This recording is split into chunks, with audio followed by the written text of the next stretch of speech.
Hi, everybody. This is Maureen Grudzinski of Incantations and Elixirs, where conversation meets cocktails. I'm here with my co-host, Anthony Simonelli. Hey, how you doing? Mr. Fuhgeddaboudit. Tonight, we're going to have a great show. We have a fantastic guest, Scotty Davis. He is an extremely talented and gifted psychic medium. He has serviced the state of New Jersey for many years. He actually owns a Ghostmobile, which he drives around the area, and he talks to some kids in his area. We're going to bring him in right now. Hey! Hi. So, real quick, I guess I didn't send you my bio. That's Scotty Rourke, is a different fella. But I am envious of his.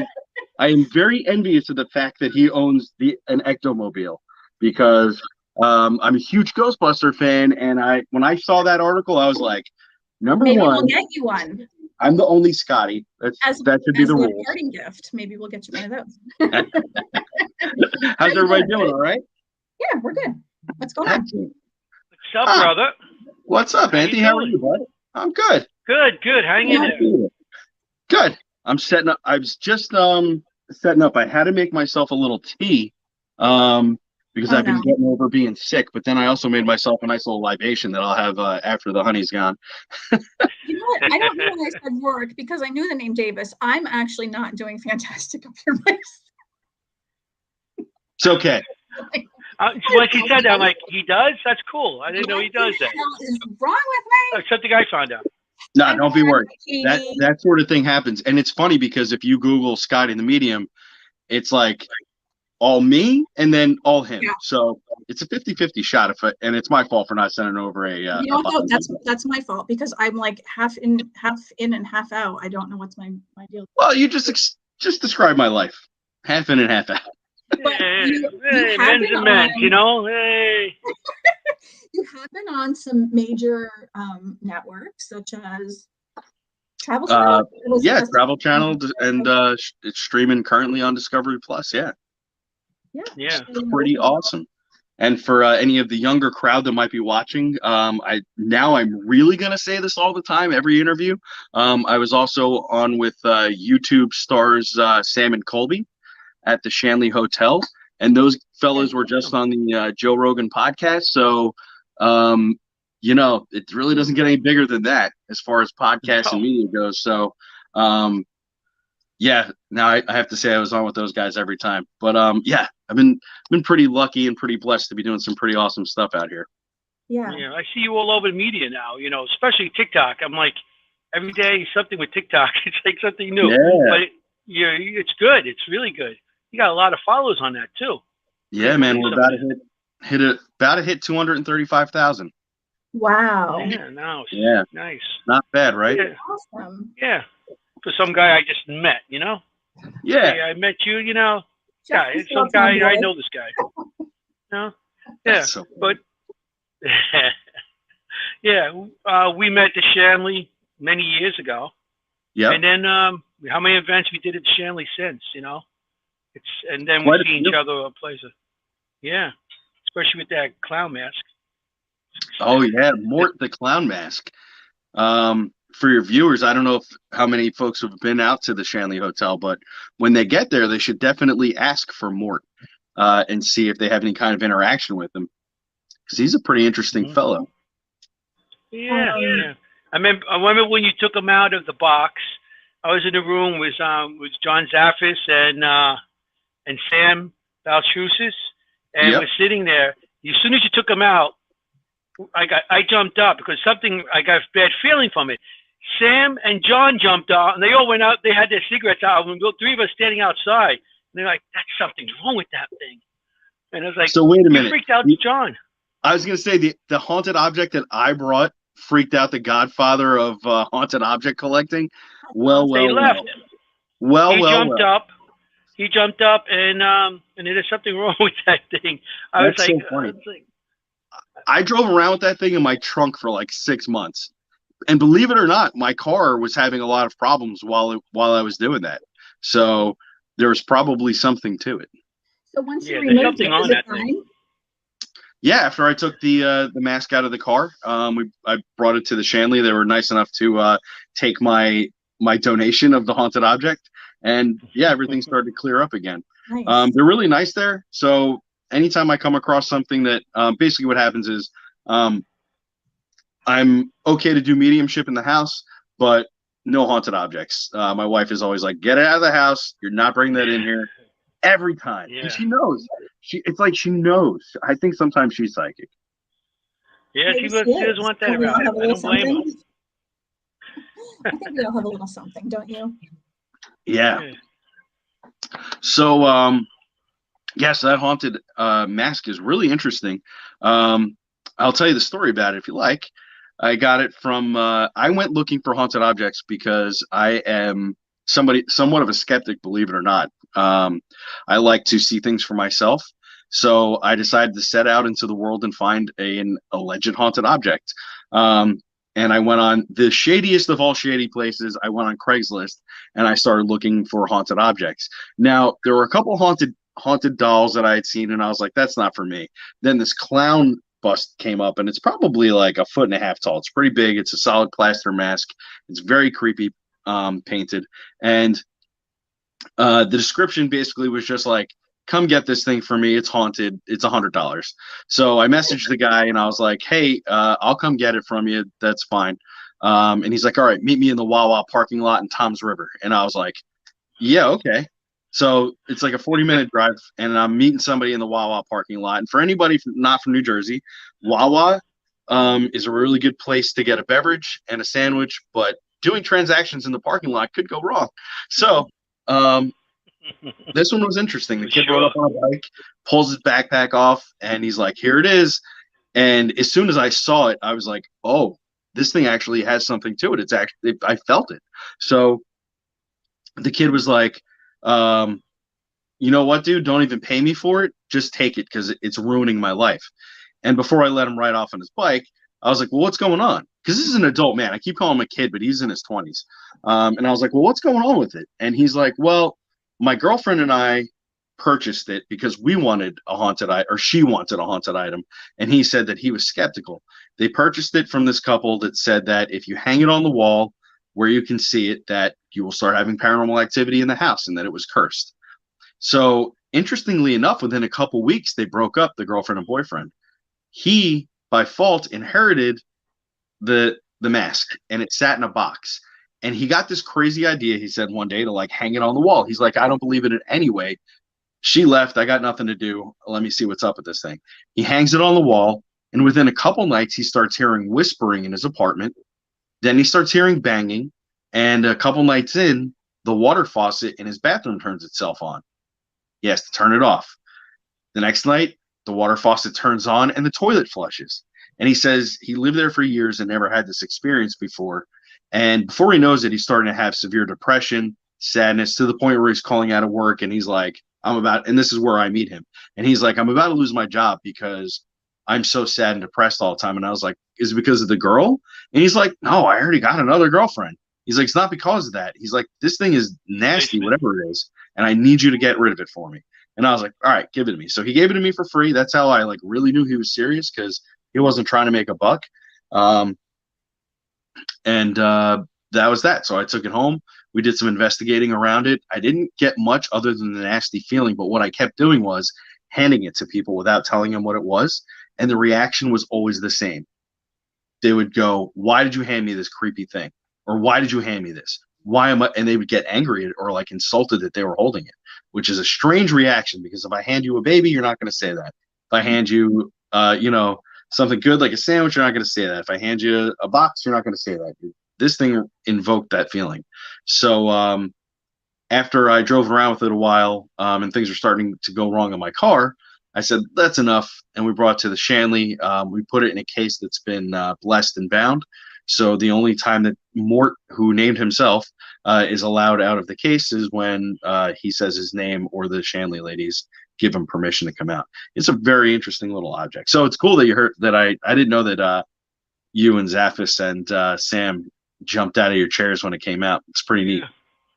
Yeah, as soon as you pulled it out of the box, it was like John and and Sam was sitting one on each side of me, and they jumped up, and I jumped up, and I was like, I just had it when it came out of the box.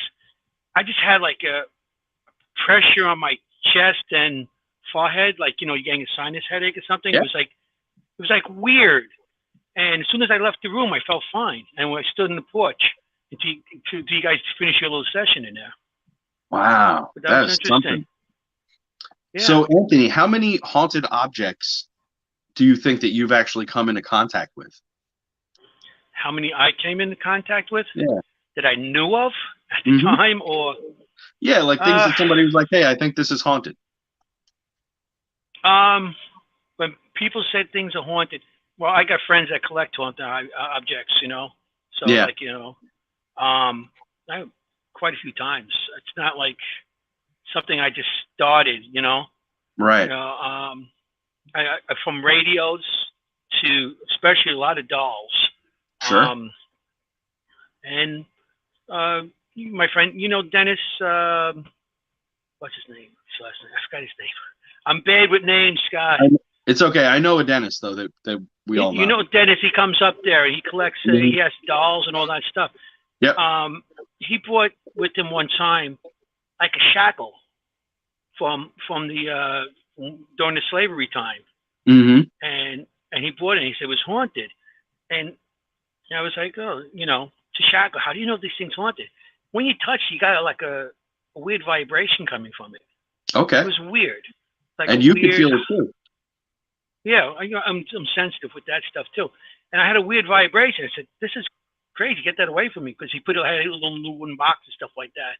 But sure. Yeah, throughout the time I've been investigating, I came across a lot of stuff. Neat. A lot of dolls, because the dolls have the spirits. That was old time. The dolls, they made dolls, to collect the spirit of a soul of a person or something like that. Mm-hmm. So when they go on to the next life, they take, before they go to the next life, they got that soul inside the doll. Yeah. Then they go over. But yeah, he spends a lot of time in the jail also. What about you, Maureen? I'm like, oh my God. Have you come in contact with things that you think were legitimately haunted objects? Are you talking to Anthony or me? Yeah. He's talking to you. Oh, me? It's terrible. We're the guest tonight. He's going to be asking us questions. You're doing the interviewing, Scotty. I know. It's terrible for me because I'm like a physical medium, I guess you would call it. I do psychometry, so cool. I think when I'm around people or if I'm doing a reading, my arm will go numb and it'll stay like that until I ask them, do you have like a pinched nerve in your arm or something? So when I go into a museum, it's like I feel everything, So going into the Holocaust Museum was heartbreaking for me. I wept through the whole thing. I walked into, and this is before I knew what was going on. I was younger, and my parents thought I was crazy. They thought that I was delusional or I was lying. So I went they had a boxcar there, Auschwitz, and I kept saying, don't you smell that? That smell, it's just repulsive. I can't believe that no one else smells that. And I had like my shirt up over my face. And they're like, what are you talking about? It doesn't smell like anything. And it's like a museum. It's like so clean. And I kept saying, it smells like burning flesh. I wouldn't even know what burning flesh smells like. I mean, right. I came from this little small town where I live in like the suburbs, but I knew what it smelled like. And I don't know. I have this fascination, and I don't mean fascination because it's a good way, but I have this fascination with the Holocaust, and I feel like I had a past life, and sure, it's super traumatic for me when I am around things like that. I just felt claustrophobic when I got into this boxcar. I was the only one inside of it, and I don't know, I couldn't stop touching it. The whole museum was really strange to me. I felt like I was around everything that belonged to me. I went into the Anne Frank house and I kept like stroking the books that were hers. And I don't know, everything, mirrors, bother me terribly. I mean, not when I'm like getting ready, but I can't seem to look in mirrors. They're like interesting. I have that same weird thing actually with the mirror. Yeah, and as far as like museums go, there again, it's very strange. Anytime I'm around, where I live in New Jersey, is one of the most affected. It is the most affected town of the 9/11 tragedy. We lost more people here in our town than anywhere. And anytime I go to a museum that has a piece of the World Trade Center on display, I have this strange pull to touch it and feel what it is. And it's always that same sort of very intense feeling that comes with it. And it's, of course, we're all old enough that we lived through that. But there seems to be something about it that is, my soul is attracted to touch it, like you in that museum. And there are other places that I feel that same sort of way, like just easy places to go into, like antique malls or like places, vintage shops.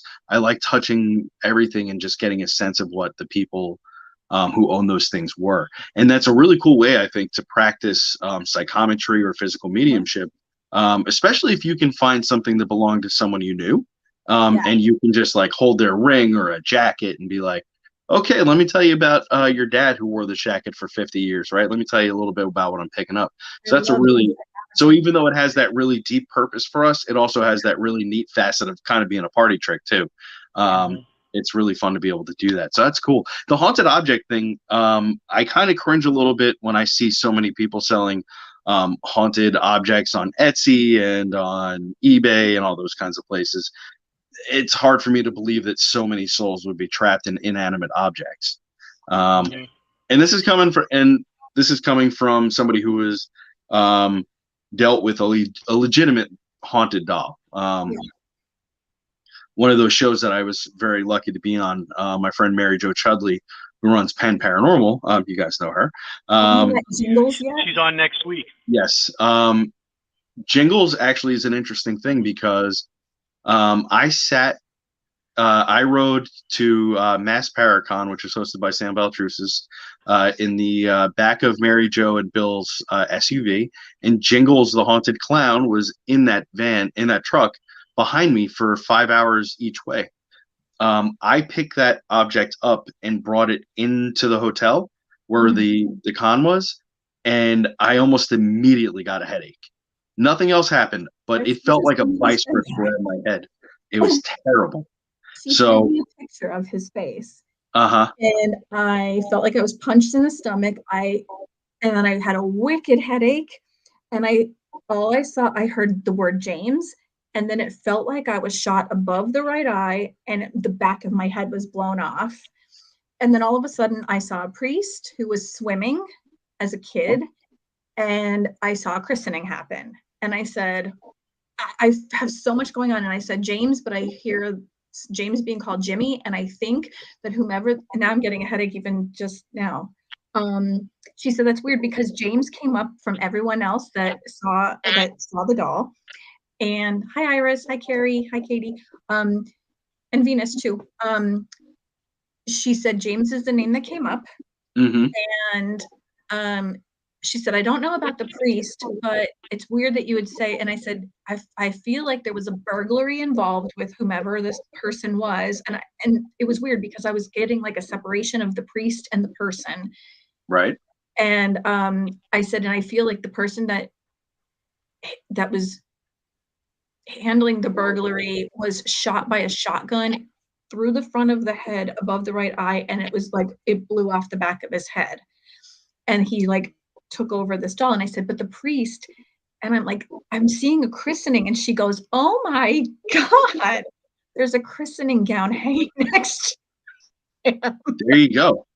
And you know what? The priest swimming, that may be a reference to actually James Anito, who has blessed the other doll that resides in that same room. And the swimming could very well be some sort of reference to the oil that he placed on there to help protect it.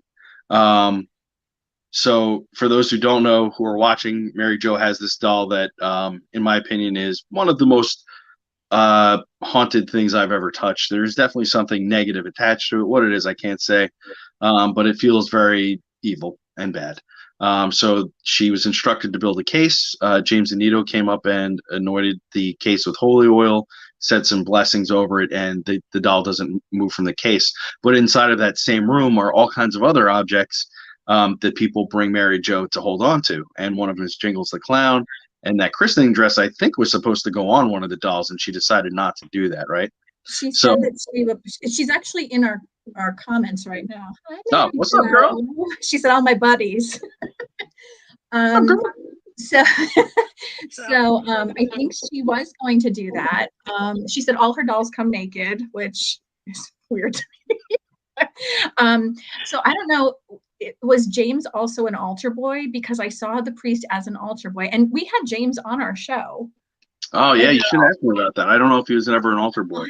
I'll have to message him. But yeah, so that would be weird. But I don't.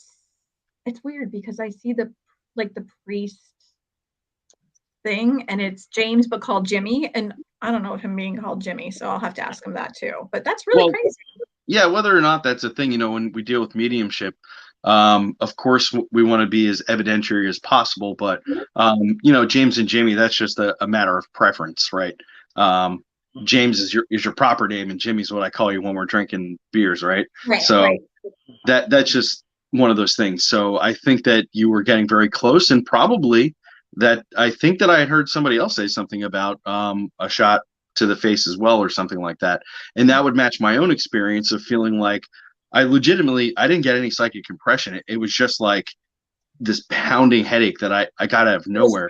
And it went all the way down the back of my head into my neck and my shoulders. Yep. So bad that I went out to their car afterwards, and I must have taken 3 leave to try to get rid of it. It was so bad. It was so bad that after I got done talking to her that night, when she was done, she sent me the picture. It ran right down my those headaches that run right down your spine. That's the same one that I got, and you got it from just looking at the picture. Yeah, I picked this sucker up. I would not do that again. As a matter of fact, when it was time to bring it back out to the car, I asked them if I was like, I'll help you, but I don't want to touch that again, because that's how legitimately miserable it made me.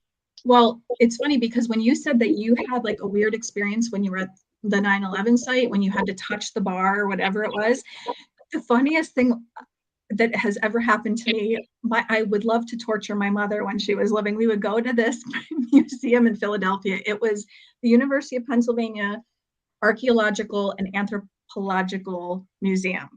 And they had floors of different, so they had Native American stuff, whatever. And I love Egypt, anything Egyptian. So we get to the spot, and I don't know if I should say this because I'll probably there will be cop cars everywhere. There's a spot where you walk in, and they had the doorway of this, I don't know if it was a home or a tomb, but it had all these beautiful hieroglyphics around it. And it was short like me. And it said, "Please do not touch." And I was like, and she goes, "Don't do it."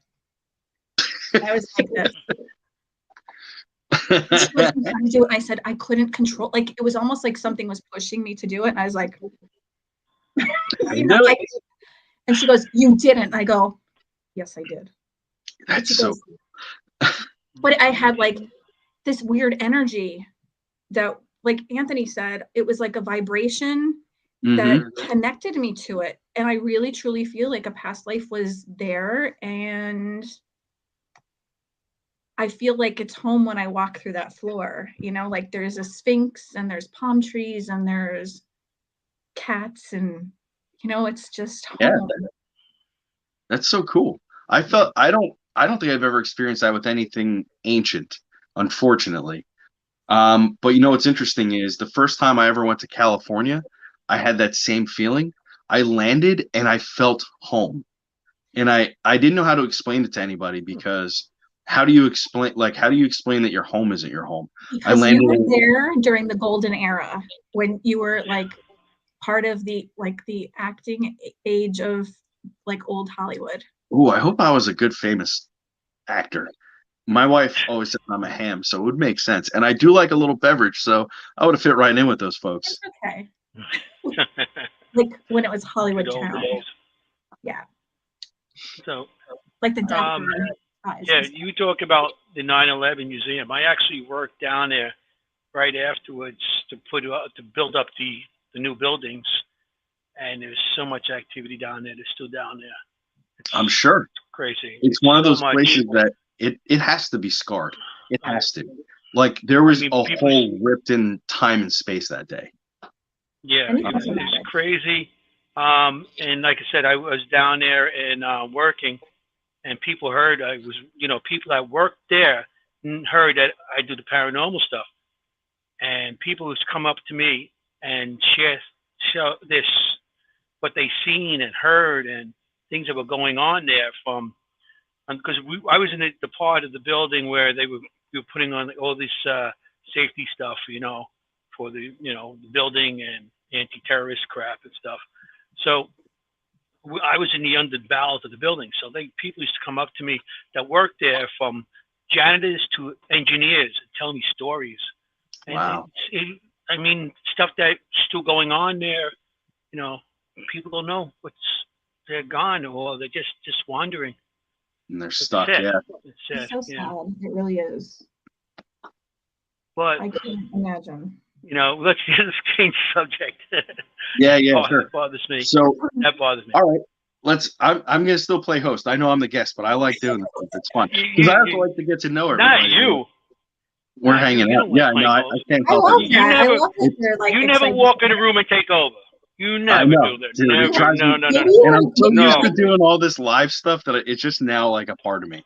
So maybe you were like one of those 20s like radio shows where you're like, absolutely, because I like to do voices also. Yeah, for sure. I'm gonna spare everybody right now, but I do like to do different silly things. This is your show. Yeah, no, it's your show. No, it's your show. We like silly things. Be funny. We have a great time. We kid around. You know what I'm saying? So, Maureen, what is whether this is a famous spot or a residence or something? What's the most haunted place you've ever been? Ooh.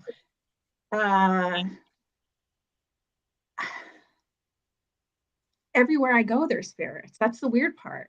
Okay. Before you go any further, my mom said to me one time, I say this all the time. She said, Scott, everywhere you live can't be haunted. Do you think it's you? And it changed my perspective on everything. Yeah. Because there's spirits everywhere. But let's say, what's some place that most people agree on that's haunted, and you went there and you were like, oh yeah, absolutely, this place is haunted. Eastern State Pen. Yeah. I love it there. Yeah, I went there with Mary Jo over the summer. It was my first time. Felt very haunted. We got chased out of there. That's a story that she's gonna have to tell you. Yeah, the shame on them. They don't like YouTubers or TikTokers. I'll tell you that right now. They're not a friend of our. They're not a friend of our craft. They actually have they have people who are now giving money to them, and they have a regular following kind of. She said, I fought to stay. I could see her throwing herself on the floor, kicking and screaming. I won. No. It wasn't like that. It was like, I was like, Mary Jo, let's just relax. And she was putting on boxing gloves. Ooh. She was waking them up behind me. And I was like, you can't do that. We're not going to have a brawl here. And she was like, no, we are. Her filly came out. It was really scary. Oh, she gets dirty. I know. She's like me though. I would do the same thing. I'd be like, no, I'm here. Let's go down. She scared me, and I was like, Mary Jo, I gotta walk away from this one. This is too much. But it was funny because we were just live streaming and having a good time and talking about some of the paranormal stuff, and some of the workers there were not thrilled that we were doing it. So that was a different thing. So yeah, Eastern State Penitentiary, I'd love to check that place out in the dark. If you're ever ready, I'm going with you. Okay. Hopefully we can get in there. Maybe they'll open it up to the paranormal again, and we'll have a chance at that. That'd be awesome. You want to go there like that for a long time. Yeah. What's the most haunted place you ever been to? Anthony? The most so far, it was last year, Trans-Allegheny Lunatic Asylum. Oh, it sounds, I want to go there so bad. Oh, do not go. From the minute you walk in the place, it's activity. I walked around a lot of time by myself, and you know how I walk around with my camera. You see me on investigations already. I've seen you. I got my camera. Yes. Yeah, I wander around by myself. So I go in the section right before. It's a section where they used to give treats out to the patients there. But it's like right over by where they used to do lobotomies. That section too. It's like in that area. Oh yeah, nothing like getting a brownie and a lobotomy all in one shot, right? Yeah. So I'm in there and I'm walking around my camera, and I have two cameras. I have my regular Canon night vision camera over here, walking around. You've seen that one. But I got body cams now. I had a body cam on, and I had a body cam on my chest. I got a magnet and saw my chest, and I'm walking into this room. All of a sudden, something hits me. There you go, and you hear me go, "Whoa!" Something hit me. I said, and I'm like, "Okay, what is it?" You know, I'm trying to talk to the ghost because I don't freak out that easy. So I do review on my camera, my one camera. I go up and there's nothing on it. You just hear me react, and you know I'm looking around, see if anything fell to the ceiling. I'm trying to debunk it, trying to see what happened. Well, my body cam, you see something coming up. You hear boom. I said, "Whoa!" Something hit me, and something come back down. Really? I caught it on video. Yeah. Do you think it's like a spectral hand or something coming up and hitting you? It looks like a stick or something coming up. Interesting. Stick and then coming back down. It's funny that you could bring that up because you're the reason why I started wearing a body cam during the investigations. I have my own now. You and Mary Jo had these, and I was like, and then you told me about how you caught this really cool EVP, and you only caught it because you were wearing one of these. And I was like, it makes sense. It's only $120. It shoots in 1080p. It's a really good tool. So I got my own. And as a matter of fact, I'm gonna name drop again. All right. I was doing a YouTube thing with these guys, exploring with Josh, Colin from the Paranormal Files, and Seth Borden, who are these really big YouTubers also. They invited me to go to Penhurst with them, and we were inside the infirmatory building, which they had just recently reopened it, I guess. And we were there alone, and we were catching some really, really wild EVPs in there. And I had told them that I was looking at this giant shadow figure. And when I say giants, I mean like Andre the Giant. Like it was big, it was massive. And they were like, "Well, what's it doing?" And I was like, "I think it's just like kind of pacing around and like keeping the other spirits that are here kind of safe, because it doesn't feel threatening, but it feels like if I were to do something towards the other spirits here, that it would do something to affect me." And they were like, "Okay." So we had been in there for about 2 hours. We finished filming. They put down their cameras, and the only thing rolling was the old body camera. I was the last person in the hallway. And just for a record, the only person big enough to physically affect me that was living was this guy, Colin. He's about 6 inches taller than me and probably about 250 pounds. Big guy. And then the other two guys are small. So they're all in front of me anyway, and I can see each one of them. From behind me, something lifted up underneath my belt of my pants and lifted my heels up off the ground. Oh my God. Really? For record, I'm over 265 pounds. I'm not telling you my whole weight, but I'm a big man too. And this thing came up from behind me and yanked me. And so much so that I went forward and I looked at them and I was like, okay, they're all like, my brain did a calculation, like everybody's in front of me. What was that? And the only thing that even proved that even happened was because I was rolling this. It only got the reaction though, unfortunately, because it was pointed in front, but it was good because it's more than an anecdote, and I don't run from anything. But to be at Penn State, what is it? Penhurst Asylum. Penhurst, yes. Yeah. Penhurst is wild. So I had been there before. That's where I met Mary Jo. So I met Mary Jo at there. She had worked there for a while, I believe, right? Yeah. So I had never had anything happen like that in paranormally speaking ever. And I think that it was like, hey, you guys are done screwing around here, get lost. So of course it took me and lifted me by my britches, and that was pretty wild. So as far as constantly haunted, the Shanley Hotel is always my go-to. It's the only place I've ever walked into, and even on a slow night, you're getting more activity than some places on a good night. The most extreme thing that I've ever had happen was at Everest. But as far as constantly active is the Shanley Hotel. It's freaking perfect place for any paranormal investigator to experiment and cut their teeth and learn what we do here. Yeah, Shanley is an awesome place. I've been going there since what's his name? Oh wow! Sal? So man, it's just I had a senior moment. Yeah, Sal. Wow. I've been going there since Sal owned it, and I mean, from day one I walked to that place. It was always something going on. You know, back then, from Joe, the hitman that's upstairs, to you know, children and everything else. That place has always been. I was there quite a few times last year. Matter of fact, I'm planning on going back to some.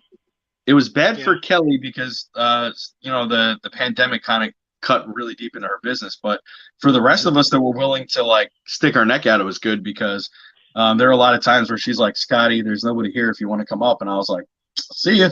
I'll be right up. Yeah, that's what you do with us. Come on up. Yeah, it's nice. There's nobody here. It's nice to have a friend that come on. One of the most haunted places on the planet, isn't it? Yeah. And she's a wonderful woman. She really is. Oh, absolutely. She's great. She really is. She works with you, and she, you know, you find something, and she'll know the history or something behind that. And you know, she's really a good person to actually. And she's just a good person in general. You know. Yeah. You know, she's a nice 100%. Person to hang out. Yeah. So that's an awesome place. You mentioned something which made me think of this. Have you ever seen something like this? A very tall, like beyond like 7 feet, tall, cloaked figure with just red eyes. It's funny you should say that. I am currently working on a project, and 3 out of 4 of us, no, 3 out of 5 of us have seen that in the last month. I'm not one of them. I saw something similar to that in a dumb place. I was on a road trip with my friend, moving him from New Jersey to Kansas, and we stopped in this hotel in Ohio. It was we drove straight from New Jersey to Ohio. I think we're on the road for 12 or 13 hours. We stopped late. We got into this, like, it wasn't the best hotel, put it that way, like a Super 8 or something. And my buddy went and took his shower. I was watching television on one of those like old cube TVs that's still like turned on like that. And this was in like 2012, by the way. So he takes the shower, he comes out, and he's like, yo, the lights are going to be off when you come out, the TV will be off, we got to get to bed. And I was like, okay, yes, sir. So I went and took my shower. When I got out, sure enough, the lights are off, and he's sleeping already. So I was like, all right, well, I'll go to sleep. But it was like the kind of place where I didn't want to sleep under the covers. You know, you ever been in a place like that? I hope not. Unfortunately, I was. I'm cheap, but when it comes to sleeping accommodations, I'll pay. But he was paying. More week, you get what you get. Yeah, I guess so. So I was like, whatever, this is what we're doing. Dead hookers and all, huh? Huh? Yeah. Dead hookers and all. That's what I felt like. So I didn't want to sleep under the blanket, so I was like, I'm just going to lay on top of everything, which I don't know if it makes it better, but in my brain it did. So as I started to kind of like try to drift off to sleep, I started feeling like some really like brushing on my face, which is usually the indication that there's like either bugs or spirit. And I was like, could be bugs. So I like pat it, and I'm like, there's nothing physically on me. I could feel that. It was, so I'm like, all right, leave me alone, guys. I'm trying to get some sleep. Like, I'm telling whoever might be there, and I feel it again. And I was like, yo, knock it off. I'm trying to get some sleep. So I turn over on my side, and I'm looking at my friend who's on the bed next to me, and the window to the parking lot is beyond him. And the curtains were mostly closed, but there's like a slight sliver and some light coming in the room. So I'm like just finally starting to drift off to sleep, and I hear the TV turned itself on. And this is a classy joint, so the remote is bolted to the nightstand, so you can't steal it. So nobody rolled over on the remote. Bolted, not stuck? Yeah, who knows? So it could have been stuck. I didn't really pull it that hard. That's what she said. Anyway. So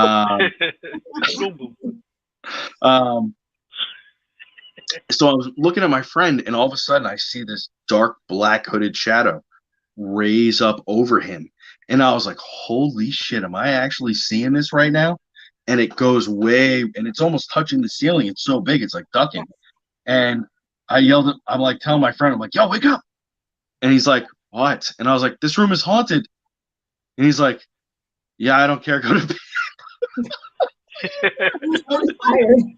He was that tired. And I was like, all right. So I'm like looking at this thing, and now I feel like a child. So I'm like, all right, I'm going to have to, I actually pulled the covers down, and I pulled the blanket up over my head. And I was like, all right, nothing can touch me now, baby. And I went to sleep. So that was like the first time I ever saw like a physical manifestation of something that might be considered like a shadow person or a hat man or maybe a watcher or whatever some people talk about. But in the last couple of weeks, some of my teammates have been noticing something very similar to that, and it feels like a warning because we're getting into a very dark case that we're working on. So it's interesting. Well, sometimes things come to you like that because they're not that big, but they make themselves that big to make them more scarier to you, to scare you off. It could be something smaller, but it's scared of you, but to scare you off, it makes itself bigger and scarier to scare you off. Yeah, it's got a posture. So when I go to people's homes and they talk to me about the scary demon or the really scary ghost that their kids are seeing or they've seen, I tell them usually that is like the Hollywood monster effect. It's like the ghost does the Beetlejuice thing where it tries to like look as scary as it can, right? Just like you're saying, so that it can scare you off, right? Yeah. Because anything that I've truly encountered that was very dark and scary really didn't show itself. It was more of a behind-the-scenes type of thing where it was terrorizing people in ways that would ruin your life instead of just physically scare you for a couple minutes, you know? Okay. So this case that we're working on seems to be doing a little bit of both, though, because the residents are truly terrified, and they're having a lot of issues that are pretty terrible.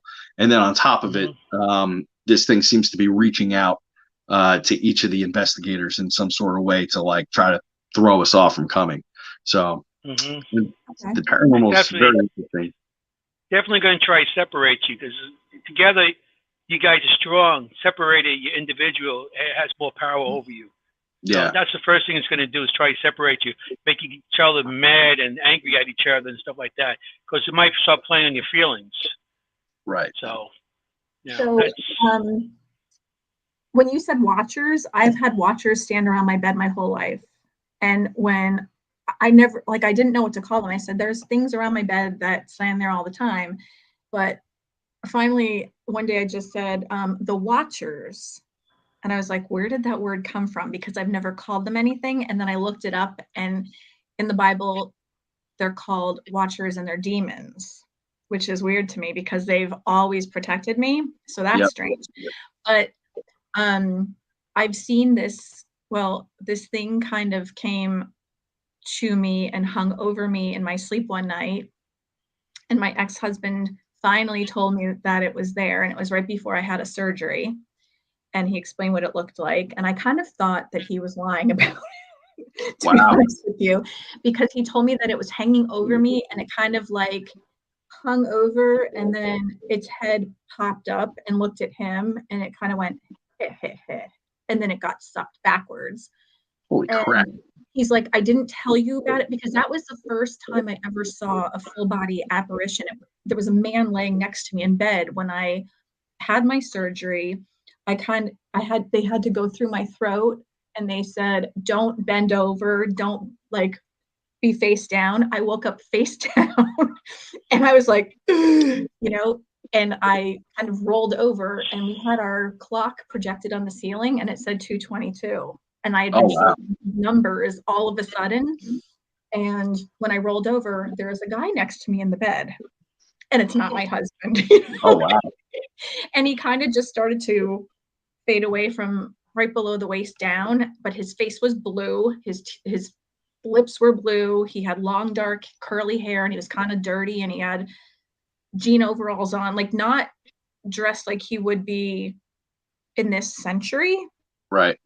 And it turned out that there was a very bad railroad incident where 18 people died. They were completely dismembered. They fell out of the windows. The train flipped over, you know, and they were miners, but they went to a church to have choir practice down the railroad tracks. Mm-hmm. So I'm thinking that that's probably what that was about. Interesting that you had another experience around rail cars. Really? Right. I think we're connected somehow. I do. Interesting. And I'll probably talk to you about something else later too. That's because Tim Wood and I had a connection also. Very interesting. So I feel left out. I'm sorry. I got no connection to nobody. Nobody cares about me. Every week. Shut up. So I went to a friend's house, and they had a house that was built in the 1860s. Everything, it was all Victorian, like Gothic Victorian. And I was sitting talking to her husband in like conversation chairs, and she was doing Reiki on another friend. And all of a sudden, I see this shadow through this stained glass window, and it walks past the stained glass window outside. And we both kind of watched that, and we kept watching. And I don't even know why we both kept watching, but all of a sudden it wound up in the dining room, and it was about 13 feet tall, and it kind of kept walking, and then all of a sudden it went. And it was this black cloaked figure with red eyes, and it stared directly at me, and it went and just kept walking. And I went, has this been here before? And he looked at me, and he looked at his wife, and he goes, that thing was just here again. And I said, so it's been here before. Now, mind you, to premise this, they had us all for dinner, and they were telling the story about how the end dinner table chair vibrates, and John Zaffis was there. Of course. At this chair. And Chip Coffey was there for dinner as well. And Chip Coffey saw this thing, and that was the second time it was seen. The first time was the night that they moved in. And I said, so why is it showing up? And they said, we have no idea. But Chip Coffey said, it's staring at me because it's trying to see if I'm being challenged, and I'm not going to let it challenge me. And I said, it didn't scare me. All it did was piss me off because I don't want to be bothered by it. And they were like, okay. The third time I saw it, it was in my house. I was just in the shower, and I see this big shadow go over the door, and no one else was home. And I get out of the shower. It's very hot. And I walk into my bedroom, and I have a towel on, and I go to reach for a bottle of water, and I feel with 2 fingers, too tall to be any human being. And I froze, and my son used to like tap me like that. Mm-hmm. And I think that was an indicator of like, I'm trying to mess with your head, that it's your son. And I turned, and there's no one in there, no one in the house, very vulnerable. You're like naked, out of the shower, whatever. And I said, anyone here? And I heard, heh, heh. That's it. Oh, wow. And I said, get the fuck out of my house. Yeah, you're not playing with me, because I'm not playing with you. Like, I'm not dealing with you. Get out. Never saw it again since. And my house is totally clean. Like, I think it was just trying to test me to see if he could play with me. Right. Yeah, sometimes I think entities will do that. They'll see who they can pick on, who they can challenge, who can see them. That might have been why you got eye contact made with you, because it was like looking and saw you see it. Because I've had that happen before. Like, I'm like looking at people in the crowd or looking at something, and then all of a sudden I'll see like, well, you're a ghost. And then they look at me like, our eyes there, because that stained glass window was a fake. Mm-hmm. There wasn't a window. It was a wall. Oh. And we literally both saw the shadow go, and we kept watching to see if it would come through the dining room. It was weird. And I literally went like this. How strange. Like, I really don't care about you. Keep going. And it just kept walking. And I looked at him and I said, have you seen that before? And he was like, you're not even bothered by that? I'm like, no. I see Yeah, right. stuff all the time. I really don't care. I think the guy in my bed affected me more. I was like, you got to see this. This is amazing. Like, this is the holy grail. Too, like laying in your bed with you. No thanks. It was the holy grail of ghost hunting. Had only we had a camera run. And when he goes, what? And he flips the light on, and I was like, no, body cam. Body cam. If you start wearing a body camera to bed, though, Anthony, your spouse might worry about what's happening. Yeah. Mine. Last week, I did an investigation at the Haunted Ritz Hotel. Not hotel, sorry. Haunted Ritz Theater down in Horton, New Jersey. Hold on. Don't tell me too much because I'm going there on like February 4th or something. Oh, you're going there for? Okay. Yep. They sent me a nice invite, so I'm going to go and see what it's about. All right, but no, I'm just saying, I wore a body cam in the front and a body cam in the back. I have two body cams. So, I want to get evidence. You know, I walk in and it's behind me. There's always something behind you, always happening, isn't it? Yeah. Always a noise. I'll tell you what. If I had one on my back, I would have caught whatever that was at Penhurst that grabbed me. Yeah, so I wear one on my back now. One in the front, one in the back, but you gotta remember when you got a body cam up. Get a cam on. You know, when you go to the bathroom, you gotta shut that. Where are we going? You gotta shut that cam off. Well, you know what I do for a living. I'm always very wary of where my body cam is pointed. Yeah, that's true. Always got to be watching for that. Yeah, I was like, but yeah, the body cams. You have a body cam on. I'm all for those now. It's like 100%. Yeah, you get a lot of stuff off them. Courtney from Trinity said she has a connection with you. You're both from New York. See that, Anthony? You got a fellow New Yorker. Don't feel bad. Ooh, I didn't hear you. Courtney, pay attention. Courtney from Trinity said that you have something in common. You're both from New York, so don't feel bad. Hey, another New Yorker. Hey. Yeah. You know. Hey. Ron said he saw a hat man once. Yeah, that's a really neat that's a common one. Yeah, but it's so cool because even what's really neat is all of us who do this all the time, we're very aware of these things. And it's funny to me when I hear people on like I do a lot of live videos, people will be like, hey, what do you think about, like, I saw this guy in a hat, and you're like, you don't know what the Hat Man is? Like, well, who are you? Where have you been? But I forget, normal people who are not involved in the paranormal really don't know what that is, and they're just now looking for answers on it, you know. And then they come across one of us, and we have, thank goodness, the experience and the knowledge to help them out. But you know, it's such a common experience that I wonder how many Americans have seen it and not reported it or said anything, you know. Yeah, people in the world anyway. I saw Dalen Spratt was doing, he has a new YouTube channel. I don't know if you guys have seen it yet. I think it's called The Graveyard or something like that. And I was watching him, and he was kind of like with his phone looking inside of this really gorgeous tomb. It had can you guys hear me? My husband just said that I keep breaking up or something. You did a little bit. I'm sorry. When you turn away, sometimes you go out. Okay, so I'll have to not do that. You have to stay on top of the mic. So there were beautiful stained glass windows in this tomb. So it was, you know, someone who was very important must have had this tomb. And he got very close with his phone, and he showed the inside of the tomb. And all of a sudden, in the left back corner, and I sent this as a message to him, I'm like, oh my God, this is crazy. It looked like a hat man without clothing, without the hat, and these crazy sharp razor teeth and like this wicked looking smile. I've never seen anything like this in my life. Really? Yeah, it was bizarre. And he's like, you know, like he was probably bailing on that.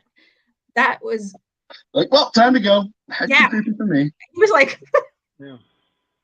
thanks for that, Maureen. You know, that's something. But it was a gorgeous tomb. I would love to see something like that in person. People send, I don't know, I'm sure the both of you get this a lot. People send a lot of photographs or videos and a lot of orbs, unfortunately. I'm not going to get into that debate, but basically, like, I really love, I just got one that I put up on my TikTok. The photo was taken with a BlackBerry phone. That's how long ago it was taken. But this person had the mindfulness to save it because it's such a creepy photo. Basically, they lived in an apartment in a house that used to be a funeral home, and they were experiencing a lot of activity. So they took out their BlackBerry, as one does, and they took a photograph. And it's in a well-lit room, according to them. And what happened was, instead of catching the well-lit room, it caught all this like ethereal smoke. And in the smoke are about 3 or 4 insanely pronounced figures. So anybody who's watching this, if you go to my TikTok, it's Guy of the Medium, and look at the video that's I forget what I titled it, but it's only like 2 or 3 back, and you can take a look at that photo. It's really nuts. And it wasn't like a matter of seeing faces where there aren't any. It is so clearly like a manifestation of spirits. It's so wild. And your story about the strange naked hat man sort of prompted me to think about that photo, because in it there's like, and talking about Hollywood monsters also, there's like a misshapen face that like, it's almost like whatever it was forgot how to look like a human being, and it tried, but it looks more like a Muppet. And then, yeah, it's creepy. And then there's a dark shadow figure in the back of the photo, and then some sort of other shadowy face that appears there if you look at it. It's one of the most interesting photos that I've seen in a long time, and it just came unsolicited. They were like, hey, I found you. I kind of wanted to get your idea of what you thought about this place. And luckily, it's in a neighboring town to me. So it's a hair salon now. So one of these days during the week, I'm going to go knock on the door over there and see if they'll let me in and check it out. That's cool. I get a lot of people who send me things, and they're like, "Would you see anything in this picture? Or, can you tell if the house that I'm ready to buy is haunted, or there's anything in there?" But everywhere I go, like how your parents said, not everything's haunted, Scotty. It's maybe you or whatever. I feel like we're beacons, and that things are drawn to us. So everywhere I go, I feel like all of a sudden I hear in my head, like, take a picture of this. And it may not be something that's super interesting, but everywhere I take a picture, there's something in the window, there's something next to something. There's like, I can't tell you how many, I think I have 20,000 pictures in my phone. I go through it and I'm like, oh my God, there's like a woman in the window. Oh my God, there's little kids. Like, there's little kids in the basement of the orphanage in Gettysburg. There's a woman in the Dobbin house with her like fingertips and her head is tilted. I have a guy with a horse in like just the grass behind the orphanage. Like, I was like, oh, wow. Behind this. And people are like, why is she taking pictures there when we're like, the orphanage is over here? And I'm like, you'll never know. So with that, do you think that you have, with your gifts, a higher percentage of capturing spirit because of it? Or do you think that the camera in your hand gets a little bit of your gift because you're using it? That's interesting. Now, I'm asking that for a specific question, for a specific reason too. I think that I'm more aware of okay, I'll premise this with, I was in a psychic, it was in a how to meet your spirit guides class. And at the end, they did this really cool thing where they had, and I'm not a chocolate lover, I like taffy, and they had a bowl of chocolate and they passed it around with the group, and the person in the middle had to close their eyes and figure out where the chocolate was. Only 2 of us were able to know where the chocolate was all the time. And they were like, damn it, we can't get it away from her. And I was like, and I can always follow it.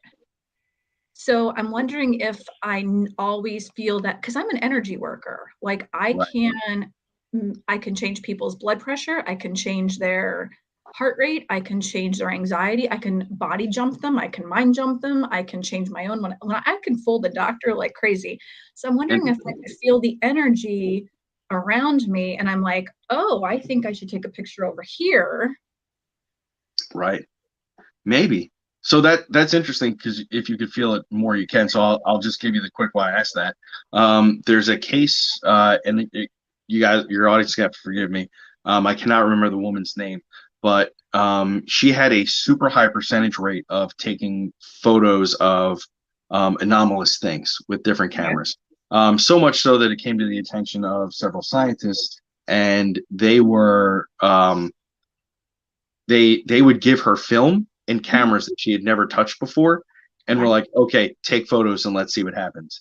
And anytime that she would take the photos, they would catch anomalous things. Sometimes they would catch things that looked like UFOs, sometimes strange mist, sometimes apparitions, and other sorts of things. So she always seemed to have had that ability. And I always think about that case when I hear people tell me about being able to take photos of spirits more often than other folks. Because if you ask me, I don't have that ability. If I did, I would talk about it more, but it's not a part of me. But I understand the other thing that you're talking about. I don't do too many gallery readings. It's not my like favorite thing to do. I like one-on-one connection. But at the Shanley Hotel, anytime I'm there, part of why I go there is to do gallery readings. And I learned that if I'm struggling a little bit understanding who the spirit's for, I'll close my eyes and I imagine like a little arrow in front of me, and it sort of pulls me like a compass to where I'm supposed to go. So anytime that if somebody's in front of me and I'm like, where should I go? The arrow will sort of move and pull me into where I need to look for who the connection is for. That's cool. So understanding that is very interesting. I've done that with that camera thing. I've done that in the past. I was with groups at Gettysburg, and I would see something, and I would tell everybody, turn their camera to that spot and take pictures. And I would say I would get like 3 or 4 pictures from that spot of somebody else taking it, because I told them to point there. So yes, it seems like you have an innate ability to know where the energy is as well, which is very interesting. Yeah, I gotta figure that out. I see things and stuff like that. So I've done that in the past. I have slew of pictures all over. You know, I got them on my pages and everything also. So well, you're the I've done that in cameraman, the so I past. expect that. Yeah. Yeah, so you're the cameraman. The woman who was taking the pictures, did they ever figure out why that was the case? Is it? No, apparently they saw that stuff and they were like, we're done. And they left. They were like, we're not living here anymore, because they were experiencing things leading up to it. And then finally they had the idea to take that photo. And when they saw that picture, which unnerving even to me, I would like, it would be unnerving if you lived there and you saw all this craziness and you were like, I can't live here. There's obviously something happening. And it excited me enough that I'm going to go knock on the door of the place and asking if I can investigate. So that's saying something. I normally don't jump at the chance to investigate a place where one photo was taken, but I think there's something to it. I wonder if it's like, well, was it regular? See, I use my Android. So I was thinking maybe, would it be like the film or something with her energy? Or like, Anthony, what kind of pictures do you take? Is it your cell phone? Various cameras, from cell phones to digital cameras. So I had luck with both. You know, matter of fact, I had a couple, like, I don't know why I've done those pictures, even 35mm cameras when I first started with all that stuff. You know, well, it's interesting when we talk about cell phone cameras versus DSLR versus say like a 35mm film camera. You have various degrees of technology. So in a 35mm camera film, there's only the technology to capture light onto film and hold it there until it's developed. So if you catch something strange, if the camera's on a tripod and you took a good clean photo with good lighting and there's something anomalous, there's only 2 things that could happen. 1, the film was bad, or 2, there was something that imprinted there that blocked the light or came into that lens and imprinted that way. That's the best one. Number 2 is your DSLR. DSLRs are not trained like cell phones. They're different. DSLR is also just very similar to the 35mm camera, except for it really won't let you take a bad picture unless you put it in manual mode. It's always going to give you the sharpest focus, the cleanest, richest colors, and it's going to act just like the 35mm. It's not going to put anything out there that's not there. Now, the problem with cell phones is all the technology that's packed into it to give even, forgive me, the dumbest person on the planet the ability to take a good photograph. So it has face detection, it has smile detection, it has eye detection, it has everything that you need to find a face, because that we mostly take pictures of other humans, and make a good photograph of it. And the smarter the phone is, the more it's going to be able to do that. So the more often that phone, before you even look at the picture, is already looking for faces. So it's making sense of shit that's not there. So anytime somebody hands me a cell phone picture with a face in it, I just have to ask myself, what was actually in this photograph? Do you have 3 or 4 more just like it? And can I debunk this really fast? Because I think you just took a photograph of a window, the phone arranged the light and it exposed it a certain way, and now it looks like grandma's looking at us from the window, right? Those are the things that I always think about when we do that. So it's not saying they're all like that, but even though I'm the medium, I also really like to think about the technological and the way to debunk it fast, in order to get rid of the stuff that we can just scrap and get to the real good juicy paranormal stuff. That's why when this lady said it was a BlackBerry phone, which is super old technology, it didn't have the technology to find the face and make something out. It just took the photograph of what was in front of it. So that's what we're so compelling about it. That's really interesting. And if anybody out there disagrees with me, cool. These are just my opinions of doing this.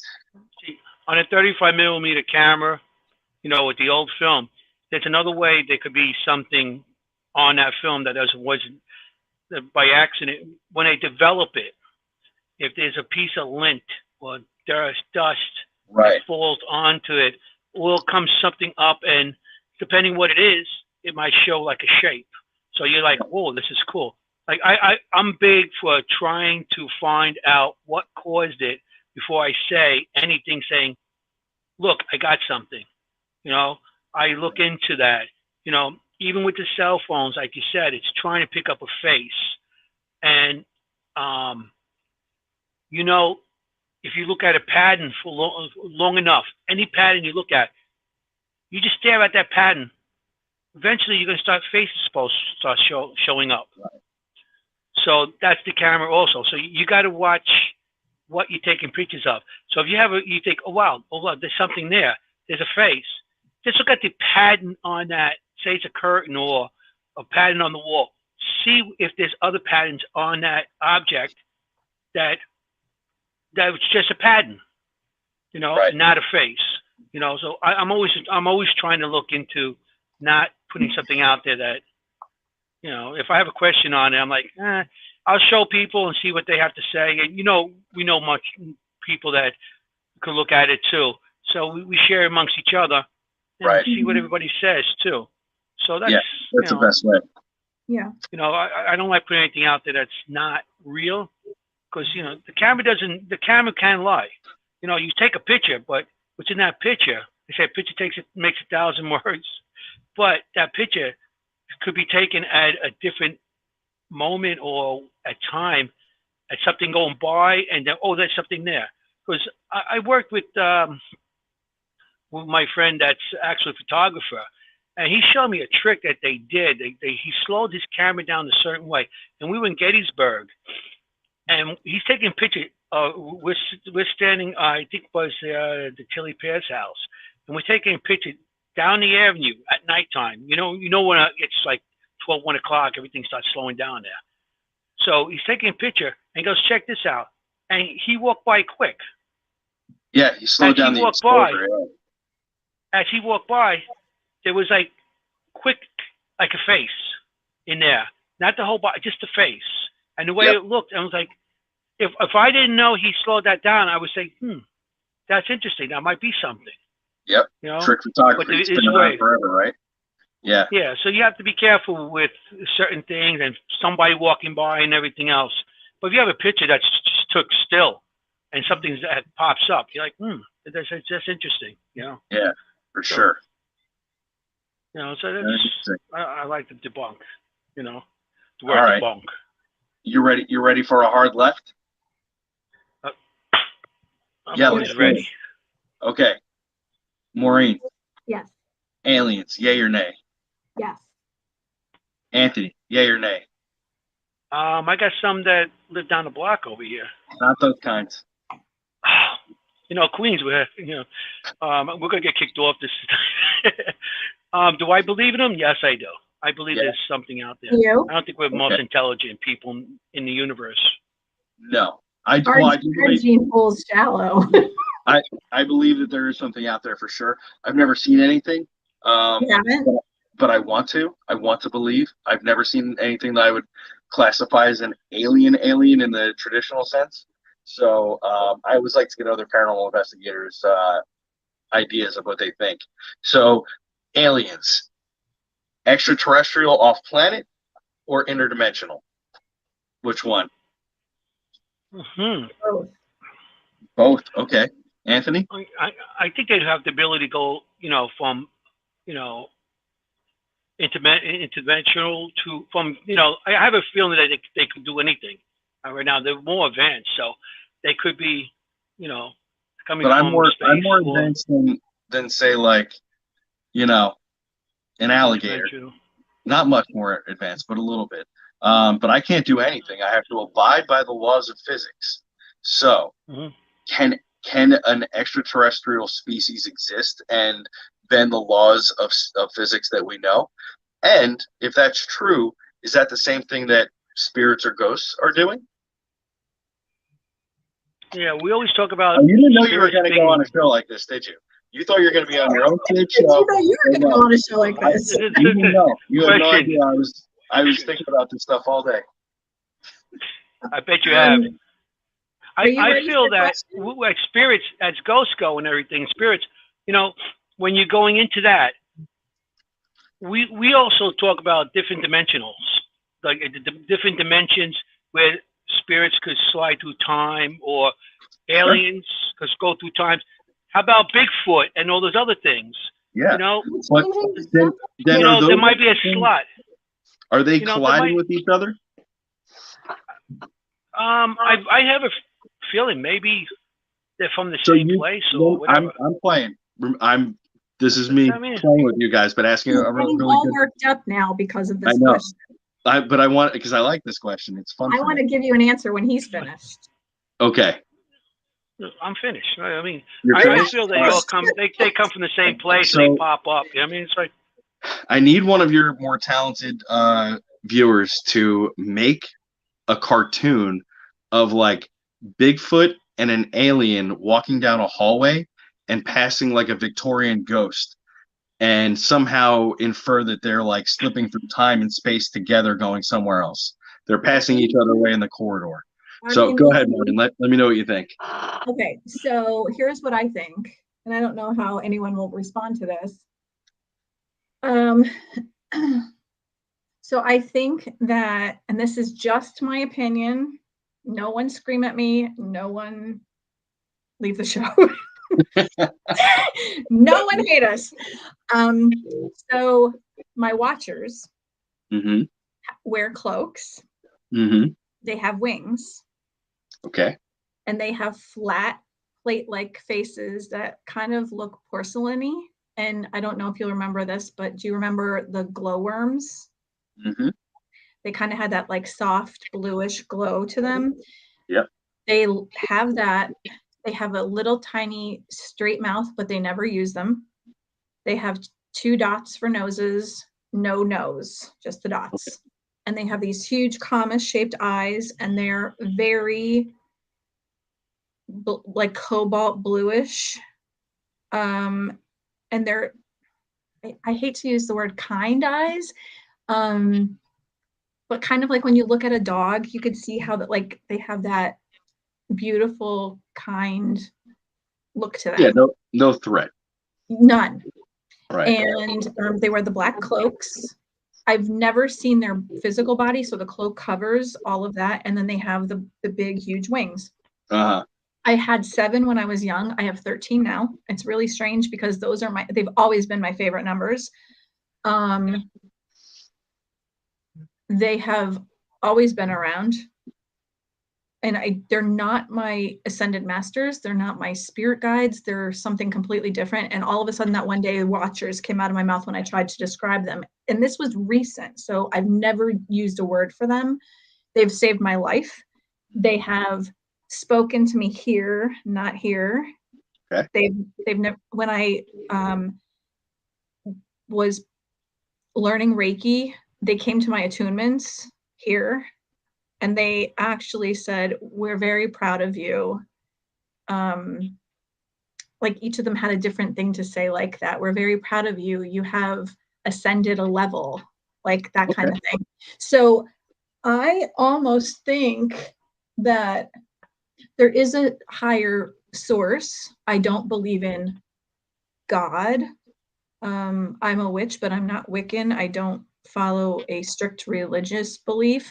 But I do believe, and this is just my belief, I believe that angels are aliens and aliens are angels. And that might sound really strange to people, but no, I've heard that before. I've heard that same sort of thing before. That's not odd thinking. That's a very common sort of thing that I've heard from people before. How else would people back in the day explain alien encounters? They'd probably talk about them being angels because they didn't have an understanding of what an alien might be, or it wasn't a part of their vocabulary. Well, and that's where we get into like some of the religious stuff, which I wouldn't beat on too much, but basically like, you know, I think there's a lot of things that happen on this planet. In the sky might be a UFO, or like when they've described angels, they're actually wheels of eyes. You know, I mean, like we have no. This is getting a 420 vibe. Uh-oh. I don't smoke. I'm sorry, but me either. I mean, I've seen things that no one else has ever seen. I don't know how many of you are psychic mediums in the group. Like I said, I saw the Hat Man that doesn't have clothes and has jagged teeth. I don't know if any of you guys have seen something like that. It can be terrifying. One thing that is really important as paranormal investigators and as human beings, don't be so close-minded to cut yourself off from experiences in life because you have a way of thinking and you don't want it challenged. It's okay to let yourself be challenged. You don't have to change your belief in doing it. Listen to other people's points of view, because you might find that you have more in common with them than you think, or what they actually believe, and you're talking about the same thing from a different standpoint. So it's totally okay to hear these sort of interesting theories from other people, because Maureen's not the first person I've heard say that, and she's not going to be the last. And the more people that I talk to doing these sorts of things, and even the more people that I talk to doing regular investigations and talking to them about their paranormal experiences, I hear some of the same stuff repeated again and again. And like I said earlier, us as paranormal investigators, people are doing this all the time. We're a bit of an echo chamber, and we speak the same language. Even though some of the stuff is a little far off, even for some of us, we all know what we're talking about to each other. We understand what we're saying, right? So when somebody from the outside says it and they're like, hey, I have a weird thing. I keep getting visited in my room at night. A white light fills up my room, and I feel like I'm being taken out of my room. One person might say, I think I'm being visited by angels, and another one might say, I think I'm having an alien abduction. Another person might say that they're having old hag syndrome. Another person who's a very forward thinker might just say they have sleep paralysis. So they're all different things that are pretty much the same. And could it all be commonly explained by being a human being? Yeah, maybe. But also we want to look at the other things, because usually that's not just one instance. There's more, and it's all layered. And that's why being a good investigator and open-minded is very important. So just keep it in mind when you're like, oh, this sounds like a little like, you know, what are you, Joe Rogan over here? You gonna do some DMT next? Like, no. But I do like to keep an open mind about everybody's experience, because I want to learn as much as possible and try to put the pieces together, which is why I do this. And so many of us have had so many experiences, and we walk into a place and we're not terrified of things that we've seen, because it takes a big person to walk into some place that is truly terrifying to so many people. I mean, that's something, you know. Hi, Carol. It's a big something. Like, I'm not afraid to walk into any place, like by myself in the dark. There are a lot of people that would never even think of walking into some of these places. It takes a lot of guts to do that. I know a lot of paranormal people won't do it neither. But no, I'm like, sometimes I say to myself, like, I must be like the dumbest person to walk into some of these locations where it's dark and by myself. Sometimes I'm in there, I'm like, what the hell am I doing? You know, but I do it. You know, you hear that bang, you hear something, you're running to it. I'm running to it. You know, and it could be in dark. You might be tripping all over the floor, whatever debris might be on the floor. But you have to get to that spot where that bang is or something. Yeah, where it came from, right? Yeah. So that's even when you feel like you're walking deeper into a room or a hallway and you're all alone, and somehow gravity has gotten stronger, and you're like, man, my legs aren't picking up as good as they were like 5 steps ago. And you're like, I don't know if I'm afraid or if I'm being physically acted on. But you still trudge on because you're really looking for an answer. And those are the times when I usually find the best EVPs or the best, paranormal experience will happen when you feel that heaviness. So it's real interesting. Have you ever been attacked or injured or anything on anything you've been on, scratches and stuff? Because I know I have many a times. Not too often. One time at a local place here in New Jersey where I live, I went to a cemetery, not to ghost hunt. I went to pay respects to somebody, and when I got home, the whole bridge of my nose and my face was all scratched up, and I was like, wow, that's weird. I didn't feel anything. I didn't see anything, but it was very clearly scratched, and it wasn't for me. I bite my nails, unfortunately, so I don't have anything to scratch myself with. And I went to do a little research, and as it turns out, that cemetery is very well known for being haunted. I just didn't realize it.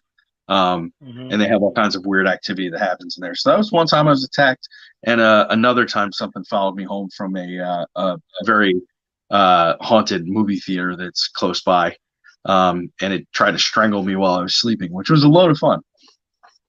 Yeah. So yeah. At the Shirley Hotel, back when Sal was the owner, I was in Anna's room in the bordello, and I was laying on the bed there. Yeah, they got bordello there. You know, and stop. How you doing? I was laying on the bed, the bordello, and I was laying there, and my cross got pulled to the side, and all of a sudden I felt like cigarettes being put on my legs. Yeah, it was burning my legs. Oh wow! And I actually jumped up, and we took pictures, and you can actually see like marks on my legs, burn marks. Yeah, and we took pictures of it and everything. But the next day, the marks were gone. But we have picture. I have a couple pictures of the mark. Then Then I told Sal about it, and he called. He had a worker that was working there. He called him over, and so what happened to you up there in Anna's room the other day? He goes, oh, it felt like something putting cigarettes out of my arm. Holy crap. So it happened because I didn't know that, and I told Sal about it, and he just told this guy to tell me what happened to him. So that was interesting, and a couple other times. Yeah. Yeah. What about you, Maureen? You ever been attacked?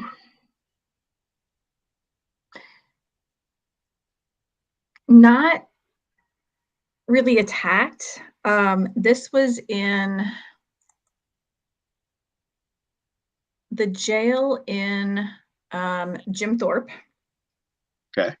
Where they have the hand on the wall that doesn't go away. I'm not aware of that, but okay. It's really weird. Like, they've tried to wash it off. They tried to paint over it. Nothing. It doesn't go away. And it was the Molly Maguires that I heard about that place. Oh God, so everything's fine for me when I walk through the whole thing until I get to solitary. When I get down there, I get a whole different feeling. It's like grim, dark, grim. And it's just like, I don't know why they call it solitary, because it's one big wide open room, and then they just have these arches cut out, and they gave them one candle, and once they were burned out, they were done. It's freezing cold in the summer, it's freezing cold in the winter, and I walked down there, and it's like, it's a weird feeling, and I walked in, and everyone started to walk towards the one part, and I felt like I was just stopped, and it felt like I was punched in the chest, and my heart was just twisted. And then I was just kind of pulled out. Like everyone started walking out, and it was just kind of like, come on, aren't you coming with us? Well, I guess so. I feel like I got pummeled, but sure. Yeah. Other than that, I mean, I had an experience in my own home, and like I said, I feel like we're kind of beacons. So I live about a mile from this really old coal shanty town, and my hallway downstairs is kind of like a super highway for spirits. Okay. They'll just be standing there or walk past me, or whatever, and they look for help. So I got back from Mexico, and when you're like constantly playing in the seawater, you're like totally cleansed, wide open, whatever. Yep. All of a sudden, I have these really pretty shower curtains over my closet doors instead of having these squeaky whatever. So I closed the curtain, and I saw like this movement through the curtain, and I thought it was our kitten, and I was kind of playing back with it, and I said, "Who's the silly kitty behind the curtain?" And I went like this with the curtain, and through the curtain back at me. Here is something really funny that like totally vibes with what you just said. So I play music, you see guitars behind me, but I used to have a drum set set up back here. And it was me and a dog that I used to have that lived here with us. And I was sitting in here playing. It was just me and the dog home. That's it. I sat here and I was playing the drums for like probably 20 minutes or so. And when I was done, he was a boxer and he had big jowls. And I got on the floor. I was like, "You're supposed to back me up when I'm playing, buddy." And I was just like goofing with him. And as soon as I said that, right behind this door that's back over here is the garage, and there's no windows or anything. The door was closed. And I had a set of wind chimes hung up. And as soon as I said, "You're supposed to back me up, buddy," the wind chimes got smashed. Like, bring! And I opened up the door, and they were just swinging back and forth like this. Something just totally crushed it. But we had a lot of experiences in this house when we moved in. And I think that there's a couple lingering issues that are around. But I stay out of their way. They stay out of mine. That's crazy. Yeah, it was cool. You can read them, so they're probably just like, mm-mm. Yeah, well, there's like a little bit of a negative Nancy that walks around, and a little girl that walks around here. So that's neat. So, Maureen, do any of your kids show any of your abilities? Yeah. They do? Well, when that was going on, my son was still living here, and he was across the hall. Like, the bedrooms are kind of like a triangle because it's a townhouse, and there's like a Jack and Jill bathroom between it, and the doors were open to the hallway. And my ex-husband was across the hall, and my son was in his room, and we were kind of like unpacking and putting stuff away. And when that punch came, I said, "Oh no, you didn't." And I threw the curtain open, and there was nothing in there. And I'm like, "What the?" And at that same moment, I was grabbed from underneath the bed by my ankles and pulled under, and the feeling of the bed rail hit the back of my ankles, and I screamed. Of course, nobody comes running. Yeah. Like, we don't run the mall. And then at the same moment that happened, I had a huge, like 75-pound lab greyhound mix, and he went flying down the stairs. Like, holy crap. Kicked down the stairs, and then all of a sudden it just started to spiral out of control. So this woman then I'm starting to read this. This woman was down at the bottom of the hill, and she was a kid, and she was beaten by her father, like in the head, to the point where she was developmentally delayed. And when little kids kind of like poke at you and they're like, hee hee hee, this was more like hee hee hee. So it was continuing, and then we had to get rid of that stuff. But my son, he was saying to me, Mom, I have stuff going on in my room. So stuff would fly out of his closet from the shelf, and it would be like unique stuff. It wasn't just like, it was like, he's a snowboarder, so he would have like those hats with the tassels or whatever. So it would be like a pen would be wrapped around it, and it would be strung up in a weird way and hanging out of the, like, something was, it was like PKing weirdly. So, with that, I like your story, but I love asking an alternative question. So the shower curtain got punched, and then you got dragged under a bed and your dog got shoved. That doesn't sound like a developmentally challenged child. That sounds like an older woman who was like, she was beaten when she was a kid, and then she grew and she was older. She looked like the Ring. It was hanging over me when I was sleeping one night, and it was deep humidity, and I was like, sheets pulled up over my face, and I was just like. So what if that's what you saw, but what you actually physically encountered was the dad? Because even though she was an adult, it doesn't seem like she would be aggressive, especially towards another woman, because of what she had already been through.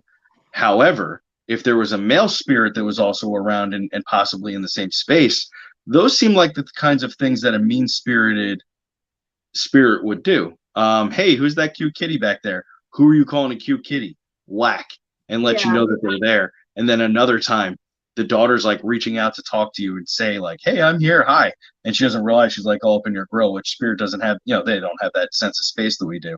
So that happens. And then dad's like, that's enough, and grabs you and then kicks the dog. Those are things that I mean, I was getting the name Margareta. I was hearing like her story. I was seeing her life play out in front of me. So I was hearing ages and stuff, and I looked up her obituary, but I guess it could have been, hi, Jeff. It's just a devil's advocate kind of question, like, because I always like to look at what else is going on, right? Yeah, so, I guess she could have told me her story just to make it like a ha, ha, ha, ha. Well, no, she could have presented herself, but there could have been the second spirit tormenting, right? She could be looking for help to like cross over or whatever. Right. And then he's like, you're not leaving, and tortures you a little bit to keep it from happening. Right. Or you just think like, I don't know, that's just the way I think. I go into a lot of investigations that way, because people have predetermined ideas of what they think are going on. So it's good to look at it objectively and say like, well, that doesn't sound like human behavior. Let's talk about this. Or that doesn't sound like the way that person would have acted. What else is happening? And it definitely was at a time when my energy was really low because I wasn't well. So it could have been like an energy vampire-ish kind of thing that we were trying to survive through it. But my son was like totally freaked out. And he's like, I don't want this. I don't want this. I don't want it. And he's like, I'm seeing demons. So it's like one of very few people that I know of that kind of have that gift. And he doesn't think of it as a gift, where he could see demons to try to help people get rid of it. And I'm like, this is a really special thing that you have. And he's like, it's not special. I want it gone. But now he's kind of like, I know that he told me a story where he helped go into someone's house, and they were like, so-and-so, whatever their son's name is, he was really little. And they're like, he's really frightened by this. And then after he told me about that, he's like, Mom, could you drive by and see what you get? And he didn't tell me anything about what they were. And I'm like, there was a fire in that house. It was like, it started upstairs in the bedroom, and it was like, it was a really old house. And I said, it burned right to the ground. And I said, I'm feeling really hot. Like I can't get cool enough. And he goes, they said that it feels really hot in that house all the time as soon as they walk upstairs. And I said, it was a little boy that died because they couldn't get to him. And he goes, it's a little boy that the kid's playing with. And I was like, Chris, start using your abilities more. You have to like train yourself. And he goes, I don't want to do it. This is so gifted. Like, he read me without meditating. He said, I see a chalkboard and I see a guy and I think he looks familiar to me. And he's drawing something in chalk to give you a message. And when he told me the message, I burst into tears. And he's like, why are you crying? And I said, because I know who this person is, and you did meet him when you were really little, and this message means everything. And when I told him, he started crying. That's so nice. See, you got to encourage it, right? Whether they want to take it or not, that's up to them. My oldest daughter saying, she's like, I can do what you do, Dad, but I'm not interested. I don't want to do it right now. He's not interested either. Yeah, I think they will. They'll come around. What about you, Anthony? I don't know. Do you have kids, Anthony? Yeah, 3 boys. 3 boys. Do any of them have any proclivity to psychic abilities? Well, my middle son, Jesse, he does. He used to come in investigations with us. He started at 13 years old. But when he got older, he started girlfriends and everything. And now he's getting married. He's 26. But if I asked him to come with me, he still would. But he has busy stuff. He's busy these days. But, as a kid, because, when I see spirits, too, if I don't get them on film, if I see them, I could draw them, and I do. Oh, wow. I draw it, and I draw them. Matter of fact, I'm going to be at Rich Theater in April with my pictures. Oh, so, cool. Yeah, I'm going to be showing some of my pictures. But I came across the other day, because I'm trying to get all my pictures out and stuff for that event. And I came across old pictures that he drew of stuff that he's seen in his room. Really?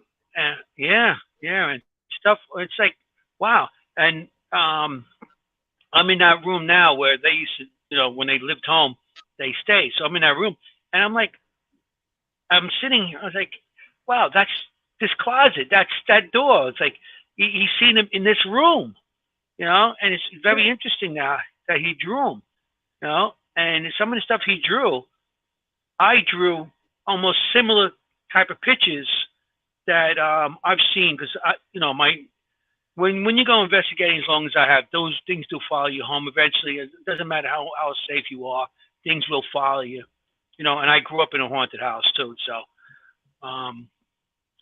when I see things, what I do is come on, sit down, and I welcome them. Come sit down, watch TV with me. I got space here. And then they don't stay long, spirits. But I draw them also. So I draw the spirits when I see them. So my son, Jesse, he does. I believe he does.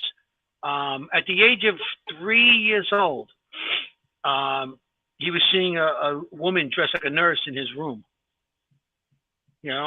So I feel that he does have the abilities too. That's cool. And my youngest son, my oldest son is autistic, so I really not much with that. But my youngest son, he's 22 now, and I took him on investigations with me, and he has no desire to do any of this. So, well, maybe someday. He has no desire. With the whole autism thing, I think that anyone who has like a sensory issue, like textures or like a hearing thing or whatever, I think that they actually see more than we do. Yeah, so what's interesting is at about 39 years old, I got diagnosed with ADHD. And I was like, you know what? I see all the symptoms very clearly of ADHD, and many of them line up with my own ability of psychic perception. Mm-hmm. And in a way that is so like beyond like, oh, I can't, the classic like, oh, you got squirrel brain, you can't concentrate. No, I'm not that kind of ADHD. I have hyper focus. I don't have hyperactivity. It's a difference. So my ability to hyper focus on things or meditate make me very perceptive, and a lot of us, to the other things that are happening around people. And I think that the more that I have talked to people who say that they are mediums or psychic, the more I'm like, tell me about your ADHD. And they're like, oh, how'd you know? I'm like, because I think we all have it. So that's, and that's a spectrum sort of issue also, just like autism. And even when I first started this, I dealt with a lot of kids that were either right into the autism spectrum or right under it. And they were all very sensitive to the things that we were talking about. And they could talk to you clear as day about things that were happening that you're like, this is interesting that you're talking about the man in your room or the woman down the road, and things that they shouldn't be able to perceive usually. And it was very matter of fact, like they've been seeing it their whole life, which is what I have been doing my whole life, and a lot of us. So it's interesting. So he might, I don't know if he's nonverbal, but. Do you think you had ADHD your whole life? Oh, yeah. Because they say that you grow out of it. Either you have it as a child and you grow out of it, or you have it as an adult. I've had it my whole life. I don't think I was ADHD. I think I've been ADD because I'm not like hyperactive. My brain is just like constantly like. Yeah, but you find something and you focus on it, right? Like a hobby. Oh, yeah. So it's not hyperactivity like the skinny kid who can't sit still in school. It's I got really interested in body cameras when Anthony showed me his. So I went and researched for 4 days straight until my eyeballs rotted out of my head. And I knew everything there was to know about every single body cam that I could afford. And then I made a decision on it. And it wasn't just like, well, I could buy the $130 one. I knew everything about it as much as I needed to know in order to make a good decision. But I'm like that about cars, guitars, things that just pique my interest. I know everything about it. If so you look at something online, then that takes you to something else. Same way with that. And then you go down the freaking rabbit hole to something else. It's like Pinterest is like the worst thing you can go to because you see something and then that takes you somewhere else and that takes you somewhere else and that takes you somewhere else. Right. 5 a.m. So yeah, and you'll find a hobby or something and you get really interested in it and you'll master it really quickly and get bored. So I have lots of hobbies that are laying around that I don't mess with anymore because they got boring quick. The novelty wore off. And this is the one thing that I think is really good for us that have this is because the paranormal, there's no good answer.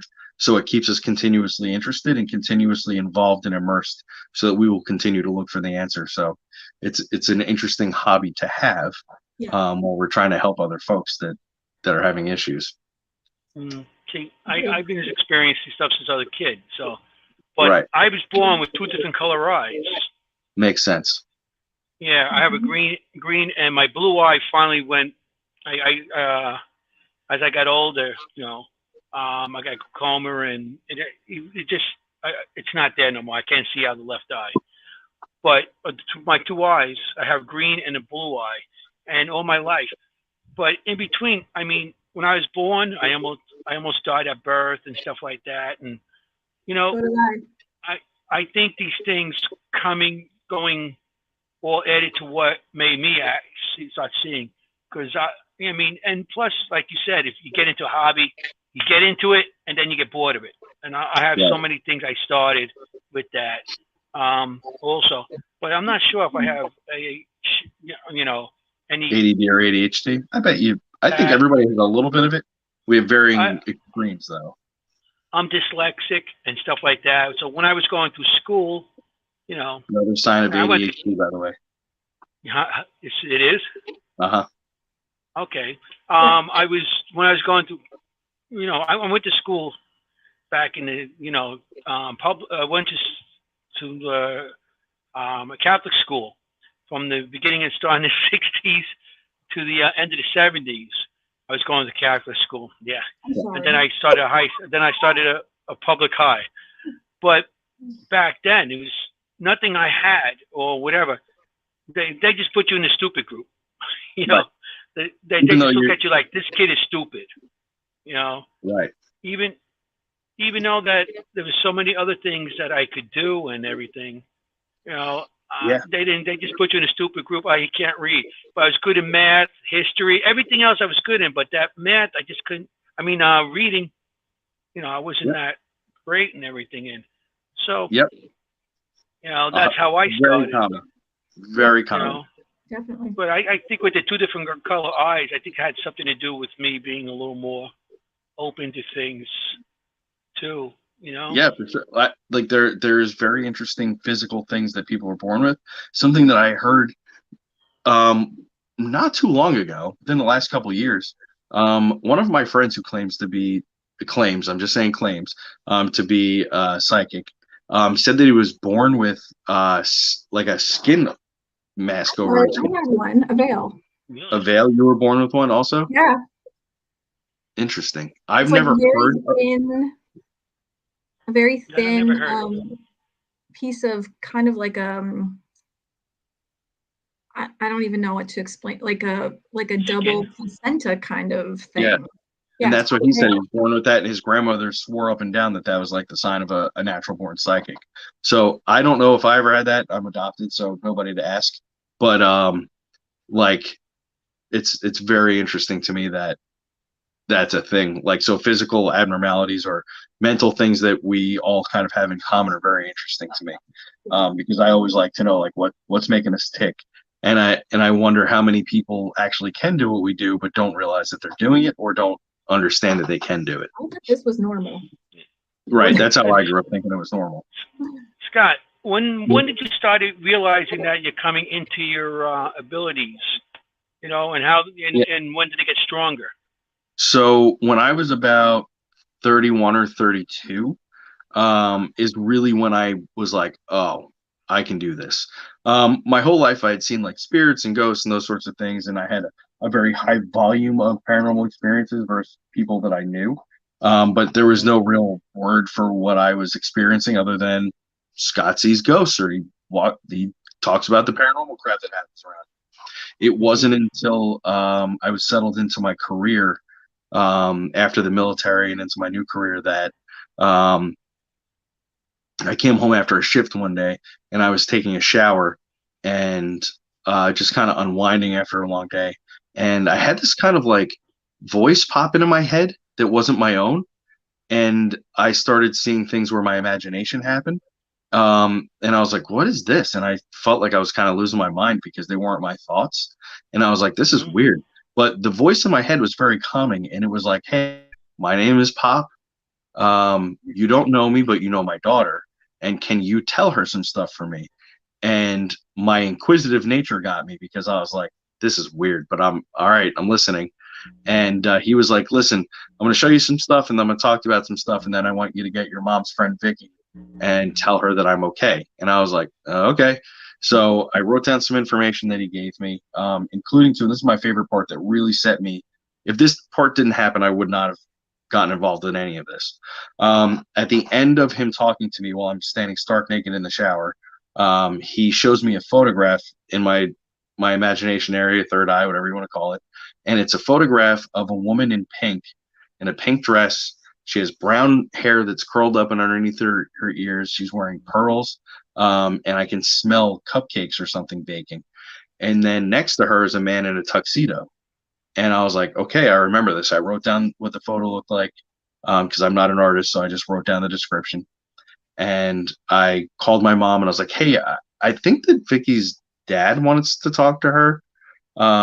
He's passed away, right? And she was like, yeah, a while ago. I was like, all right, do you think she'd be open to me giving this message to her, I guess, or seeing if this is real? And she's like, oh, of all the people that you could ask for, she's the best. Like, she's going to definitely want to hear this. So I went over to her house, and I sat down with her, and I gave her the information. And all the things I was telling her, she's like, that's right on, that's right on, that's right on. This sounds just like my dad, and we called him Pop. So you never met him, but this is the information. Then I was like, let me tell you about the photograph. And I explained it to her. She's like, hold on.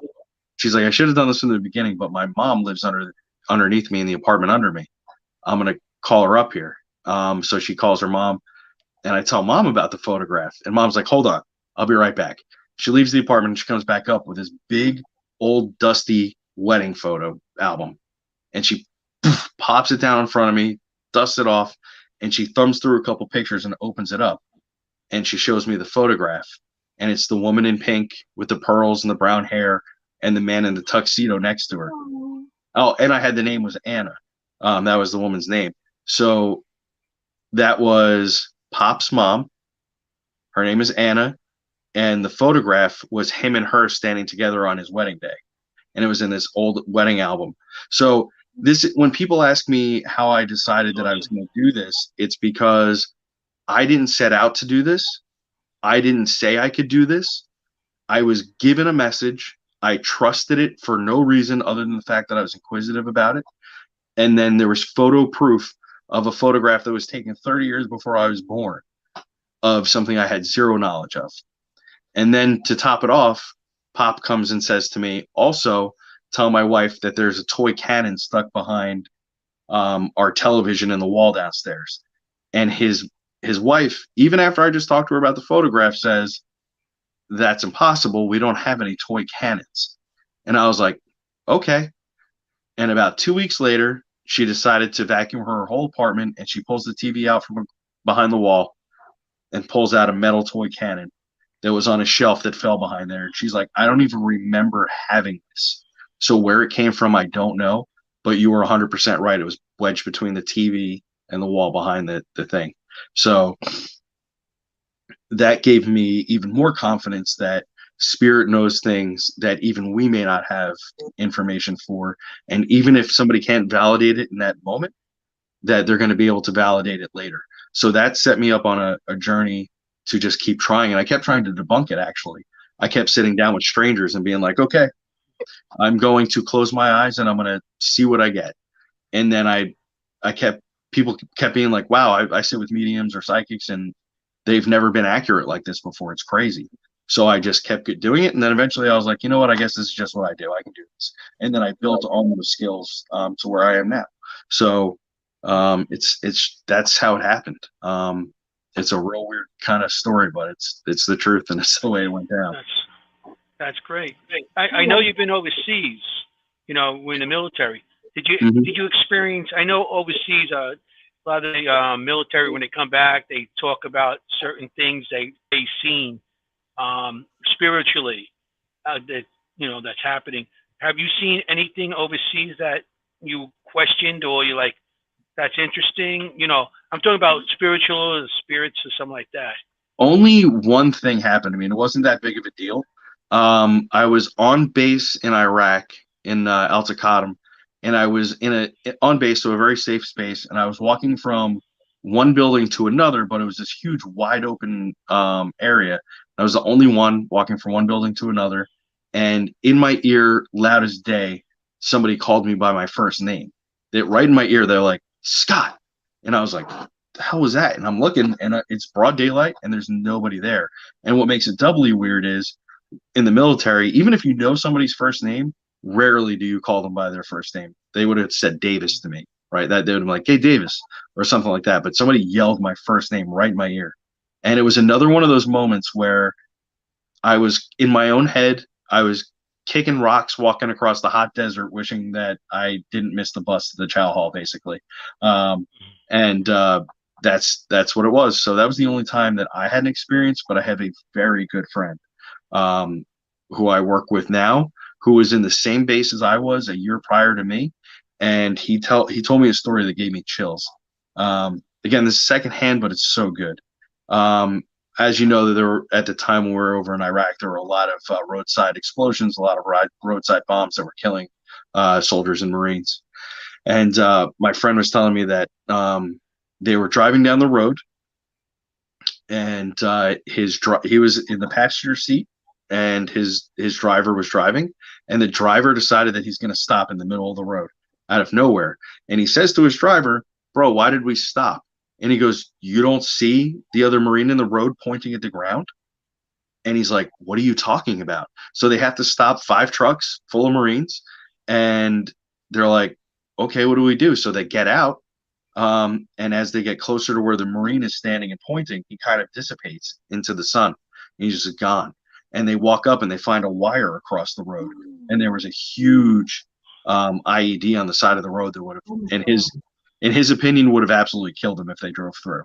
So what he found out was about 2 weeks prior to that, in that same spot, in that same exact spot, a Marine was killed. And he thinks that spirit of that Marine was standing in the road protecting them, saying, like, don't drive here, there's another one. And they witnessed it.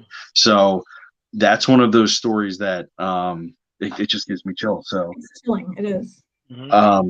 So yeah, there are guys that talk about those things, and usually they don't confide in the public.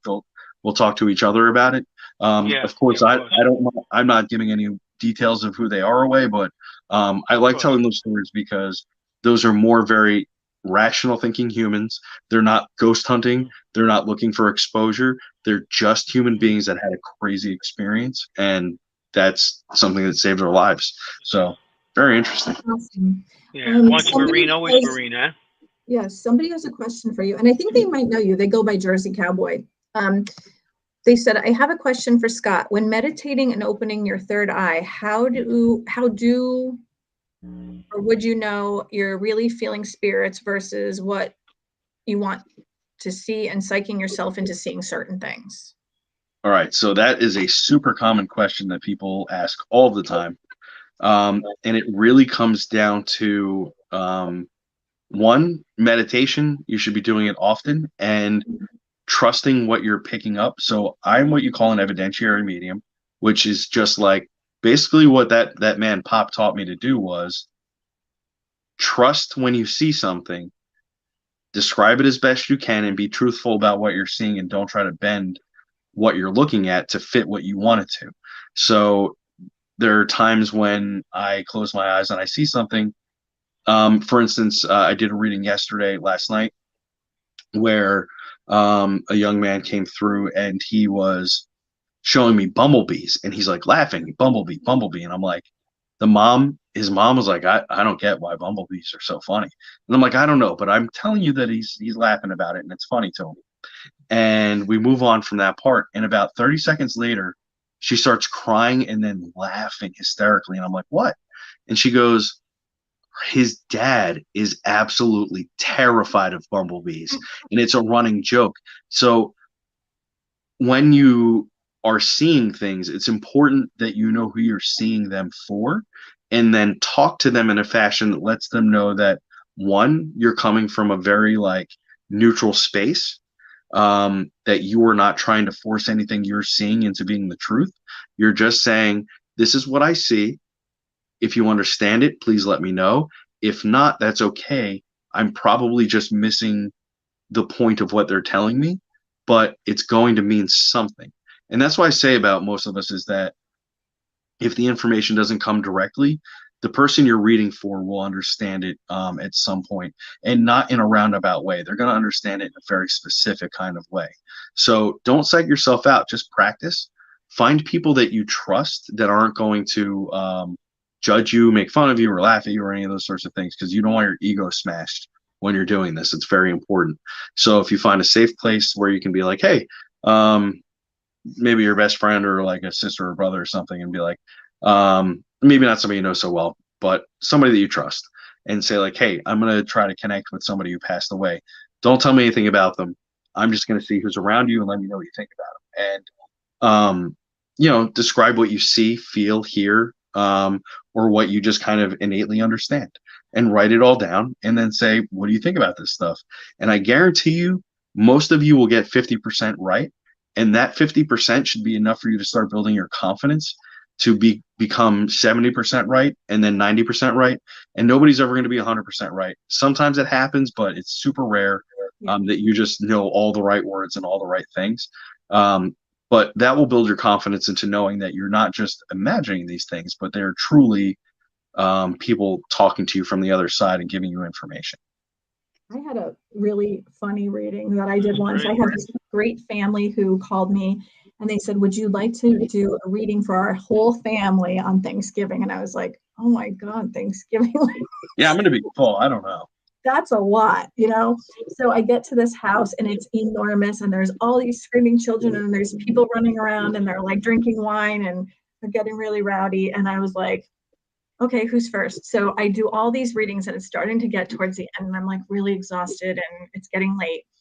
And this girl comes in and she's like so excited, and she can't wait. And she goes, I just want to talk to my dog. And I'm like, okay, well, I can't guarantee anything, but let's see what we come up with. And I'm shuffling the cards, and she's like, It was like, my heart's pounding as I'm like getting ready to do her reading. And she's like, the dog's gonna come through. And I'm like, this is like an SNL skit right now. I just can't. Just relax, easy, calm down. Right now. So all of a sudden, I'm like, I start putting cards out, and I looked at her and I go, what's Cookie? And I explained to her just like what you said about how stuff is going to come out. I don't know how it's going to come out. Like, say Elmo comes out and it may mean nothing for you, but it might mean something to me. So I'll tell you what that means, and then we'll back and forth a little bit until you understand it. But like, it's whatever your interpretation is. So I go, what's Cookie? She's bawling her eyes out. And I go, is that your dog's name? And she goes, no, like, no, Cookie's hamburger. And I'm like, what? Cookies aren't hamburgers. Like, that's not how it works, you know? She goes, it is though. It's hamburger. And I go, okay, so, all right, just like I said, let's talk this out a little bit. And she goes, so I used to take the dog in the truck to McDonald's. And like when people say, do you want a cookie? I would give hamburgers. It was so spot on. That was the freaking dog. Oh my and gosh, I was like, so funny. Holy crap. Like, yeah, that's pretty amazing. Isn't it, when that happens? There's the dog. And the dog came through like the beginning of the reading. I pulled 5 cards for her, and then the dog didn't come through, and everything I pulled out, then she's like, but is that the dog too? And I'm like, no, honey, like you're supposed to go to Hawaii with your kids, and I understand that you're having a tough time losing weight. Don't wait for your COVID weight to come off, right? Because we don't all have forever, you know, with COVID and everything. Like, she goes, I've been talking about going to Hawaii. I'm like, just go. She goes, we got married in Cape May because we couldn't go. I said, just go. This is the card telling you about Hawaii. And she's like, this is unbelievable. She goes, is the dog going to be there? Like, let the dog go. Just He's whatever. fine. The dog's fine. The dog was there. I'll tell you, one of my favorite readings that I ever got to do was I went to a house in Freehold, New Jersey for your family story reminded me, for a family. It was about 10 people. And, you know, you never know what you're going to get when you have a family with 10 people in it. So I just sat down. They gave me I felt like the king. They put me in the comfiest chair. They gave me a sandwich. It was great.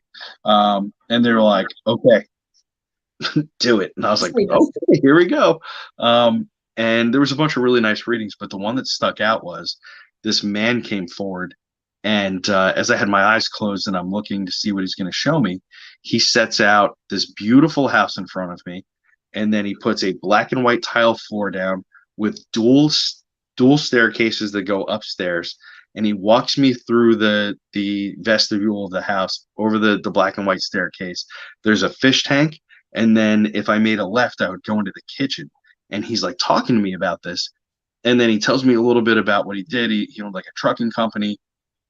And, you know, when I open up my eyes, there's not a dry eye in the room. They're all crying.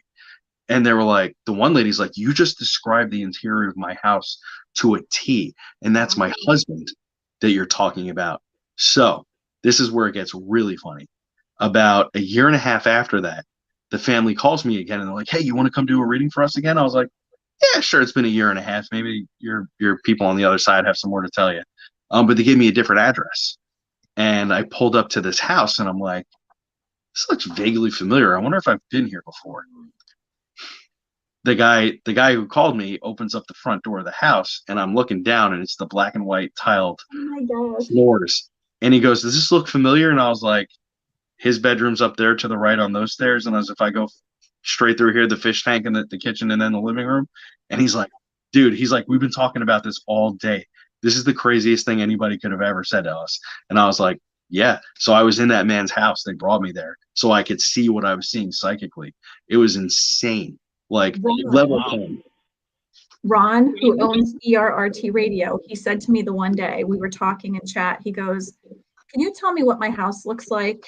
And I said, you have scalloped balances on your the outside of your house is blah, blah, blah. He goes, how did you do that? And I'm like, I don't know. I'm just picturing you where you sit. Yeah. Like, it's just remote viewing. Like, I don't know. So for those folks asking how to do it, that's a good way to practice too. Just picture the person where they're sitting, you know, like I picture Anthony, you know, there he is with this Ghostbuster curtain. Don't knock the flag. Whatever it is. It's the flag. It's the United States of America flag, as far as I'm concerned. Yeah, that's what it should be. Scott, do you have anything coming up that you want to share, or give your YouTube channel, your TikTok? I know TikTok. It's great to go watch that. Thanks, buddy. Yeah, if people want to come hang out with me, I put my name here so you can get it. Mostly everything is Scotty the Medium. On Instagram, I'm Scotty the NJ Medium. If you follow me and some weird variation of my name follows you back, that's not me. There's a lot of scammers. I won't DM anybody for readings or anything. My plate is really full. So I don't do that. As far as anything coming up, like I said, we're working on a TV show development right now. If you guys want to support that in any way, come to my TikTok lives, and I'm going to have the other people who are going to be on the show with me on, and you can meet them and help support that. So when we go forward to the network, they can see that we have more people following us and hanging out with us. So they can see we have support doing that sort of stuff. Other than that, just come hang out. You'll find all my social media stuff if you want to hang out. How about anything you've been on? I know you've been on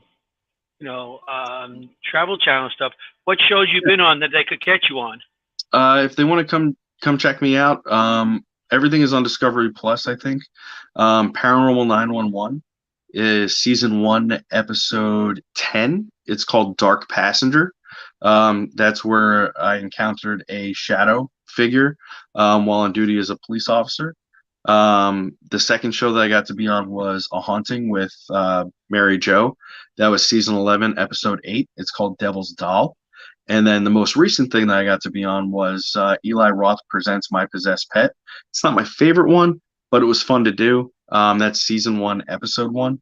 And then if you guys want to see me on YouTube, which is completely free, you can catch me with Sam and Colby at the Shanley Hotel, Inside Edition, Haunted House in New York, Exploring with Josh at Penhurst, and Paranormal Files at Penhurst as well.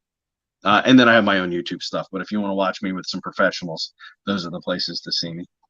And if they want a reading from you, how they get in touch with the, how they get in touch with you? Smoke signal, they shoot signs up in the air, the bat signal, how they get in touch with you? Pray. I am so booked for readings. The best way to get a reading for me is to come to the Shanley Hotel when I'm there and sit in the gallery, because I'm booked for easily 2 years. I can't, and anytime there's an opening, it's gone. So I'm very, very, very, very blessed with the people who come do readings with me. So yeah, if you want a reading with me, come to one of my TikTok lives even. I do free mediumship readings through there as well. It's usually 9 p.m. Eastern Standard Time during the week.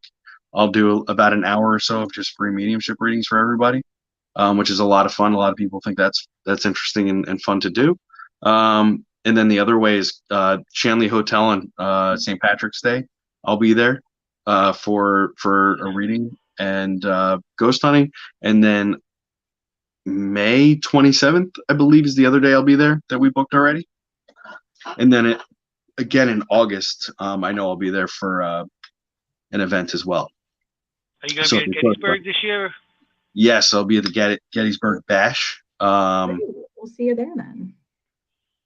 Yeah, I'll be there for the whole weekend, actually. They invited me as a guest, which was so nice. I finally have made it. People are inviting me to do things, which is that's awesome. That's awesome. So nice. Are you speaking? Are you doing any other Paracons like Penhurst, or you going to Mass Paracon, aren't you? Massachusetts? I did last year. I don't know, maybe my invite got lost in the mail or something for that one for this year, but I won't be there as far as I know. But yeah, the pet for Penhurst, I'm working that weekend and I can't take off. There's one in Cape May that I just got invited to that I'm considering doing. I got to look at the details for it. And then, yeah, so if people have Paracons they want me to come to, I'm pretty easy to work with. Usually I just ask if you can get me there. I'll sleep on the floor and pay for my own food. And I'm more than happy to do readings for people or stand up and lecture or talk or do all that kind of stuff. Whatever they like. Awesome. Be interested in. So if you have any investigations that you need somebody to tag along, I'm always available. Yeah, you know what? My time has been so consumed that I have not. The only reason I'm even doing this next investigation right now is because it's for the TV show development. Otherwise, I'm so swamped with everything else. It's difficult to like get a minute in. The investigations that I've been doing are the ones at the Shanley, and that's more for entertainment than anything for people. So, but if I do have any heavy lifting, I will definitely keep you in mind. I know you're close by. And a good experienced man with lots of cameras, which I like.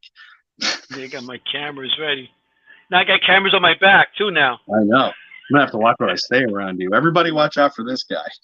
This guy's trouble. And you watch what you say on investigations when I'm there, because you don't know where I have a camera. Oh my gosh. Everybody, if you're not an experienced paranormal investigator, let me tell you, watch what you say, period, because people just keep recorders running in their pockets. They keep them running on their beds. They put them in corners of rooms that you don't even notice. And then 5 days later, somebody's calling you up and being like, did you tell everybody that this X, Y, and Z? Now, this hasn't happened to me because I don't crap talk about nobody, but I've heard this happening more times than once. And I got to tell you, it's got to be pretty embarrassing. Try do reviews. I've had that in the past. We do reviews. And I'm doing reviews and I hear people talk in the background. Maybe we should start our own team. Maybe we should. It's like, and then they start saying, stuff about me. I'm like, so I get up to them and I'm like, hey, listen, I got this good evidence, and I'll give them a clip of it. They're like, oh shit. Oh. Yeah, the electronic man was bugging the room. No, you didn't. That's so good. What about you two? What you got anything coming up that I should look out for? Well, we're gonna probably be at Penhurst Paracon. Yep. I'm gonna be there at Gettysburg. I'm gonna try to work to get in Massachusetts one, but in April, I'm gonna be at the theater. The Ritz. The Ritz. Putting on the Ritz. It's getting to that point that I'm getting denied. The Ritz Theater. Showing some of my artwork with Richard Michello. I keep on saying his name wrong. Michella. He does spirit artwork also, right? Yeah, we're gonna be doing the show together. Dude, that's so cool. Send me that date because I might like to do that as well. I might like to come and see you guys do that. Oh, that'd be great. And the next day we're going to Hinsdale. I'm going to Hinsdale with a group of us. Of April. Oh, yeah. Somebody invited me to go to the Conjuring House this weekend, and I have to work and couldn't get off. Do you know how aggravating that is? I'm going this year. I have a date set with Lourdes and Ron. I'm going to be there too. Oh, so we'll be investigating together. I've not been there yet, and I'm super excited. But I was mad that I couldn't go to this one. And then the same people invited me to go to the White Hill Mansion, which I haven't been to either, believe it or not. So I'm gonna get White Hill. No, it's not weird. Oh, I always tell people I don't do too many fun investigations. I really like to get into the residents and businesses of people who are being affected. So those take up my time. But like when other like I'm going because I like the people who are going. I'm sure it's haunted, but it's going to be a lot of fun to hang out with other investigators and kind of cut my teeth with them a little bit too. That's always a good time. Yeah, I can't wait.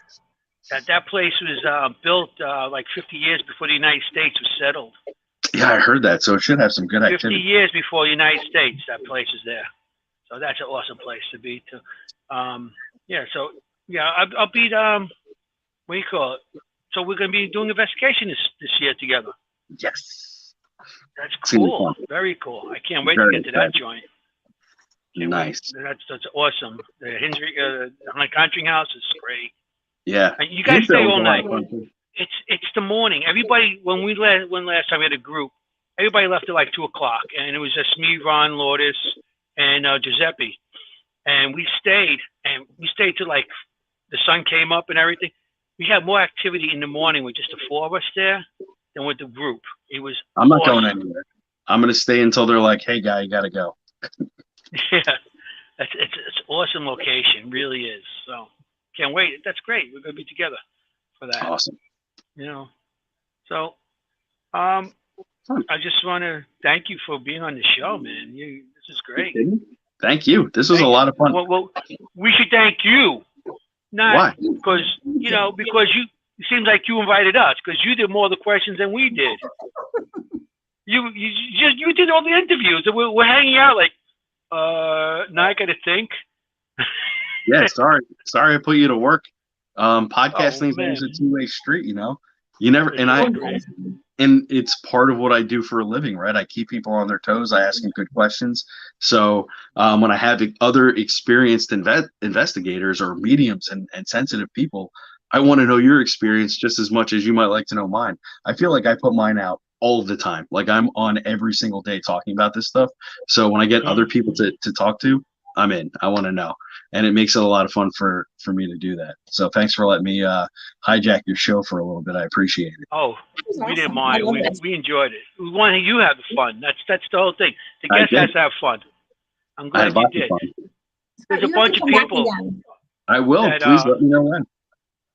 We should, Maureen, maybe you should thank some of the people that were on the show, in the comments tonight because they. Yeah, everybody was awesome. Thank you guys so much. Morningstar, thank you so much for commenting and asking questions. Ufi, always a pleasure to have you here. Nina Marie, she said, "Hey Scotty, your friend Cyber Angel 317." Oh, what's up, girl? Jersey Cowboy, interesting question. Thank you so much. Carol Robb, always here. Thank you so much. I know that there are people on Facebook that I can't see, so I'm sorry about that. Courtney is always here from Trinity. Katie Holte. We even had Lourdes here tonight. Lourdes. She's always Katie Holte is here. Katie, get me one of your brain machines, please. I want to try it so badly. The ghost. Oh, you talk about the one I put on the head now? I did that at the Ritz. I'm jealous. It's wild. I was the first one to try it. You do it on my head. I thought it was going to get like, get electric. But no, it worked really great. Oh, yeah. You got to check that out. Jeff Tafflin. He always stops in to say hi. He's such a sweetheart. Thank you so much, Jeff. Norm from Theta Wave Blue Media. A little push there. Thanks for stopping in, Norm. We love you. Senya, always here. Always, always, always. Love you, Senya. Lourdes Gonzalez, one of my favorites. Katie Holte is always here. She's a busy woman now. Ufi, thank you, Ufi. Oh, Ufi sent a picture. I'll have to put that in my my Facebook page so we can see. When we asked about the picture of Bigfoot and the alien, she immediately sent me that. I knew I could count on her for that. Nice. We got something there. I know Carrie was watching, Mariah was watching, David was watching. I know my husband was watching. My daughter always watches as well. And I'd like to say hi to my future daughter-in-law, Chelsea, my son, Chris, my daughter, Izzy, my husband, Todd, and my grandson and my granddaughter, Cade and Emmy. They are very special to me as well. He's going to be 3 this month on the 28th. Happy birthday. Thank you very much for that. And you asked what I was up to. So I'll be talking at the Gettysburg Battlefield Bash. I'm on the metaphysical panel with people. And there's something very, very amazing that's going to be happening. And I don't know if I could talk about it just yet. We signed some things today, so maybe on the next show. I know all about those sorts of things. Yep. Mm-hmm. So maybe you'll want to be part of that. I'll talk to you about that. So I'll say this. So next week we'll have to talk about our next guest, which you all know, Mary Jo Chudley, the beautiful stunning, talented, intelligent, wonderful Mary Jo Chudley with her haunted dolls. She'll be here next week, Thursday, 7:30 to 9:30 East Coast. And we are here with Incantations and Elixirs, where conversation meets cocktails. We have Scotty the Medium. You're my new friend. I love this. We're going to have to talk again. Whenever. Let's stay on for a little bit. We'll talk. So this was our show for this evening. It was wonderful and pleasant, and I'm happy to see that all these new people are here watching us. Thank you for being here. We are here with ERRT Radio and with BBC3 TV for the first time in the US, and also UG Media in the UK. Thank you all for watching. It was a great evening. Thank you so much. Signing off. And what do you say, Mr. Simonelli? Good night. Forget about it. Forget about it. Have a good one. Hey.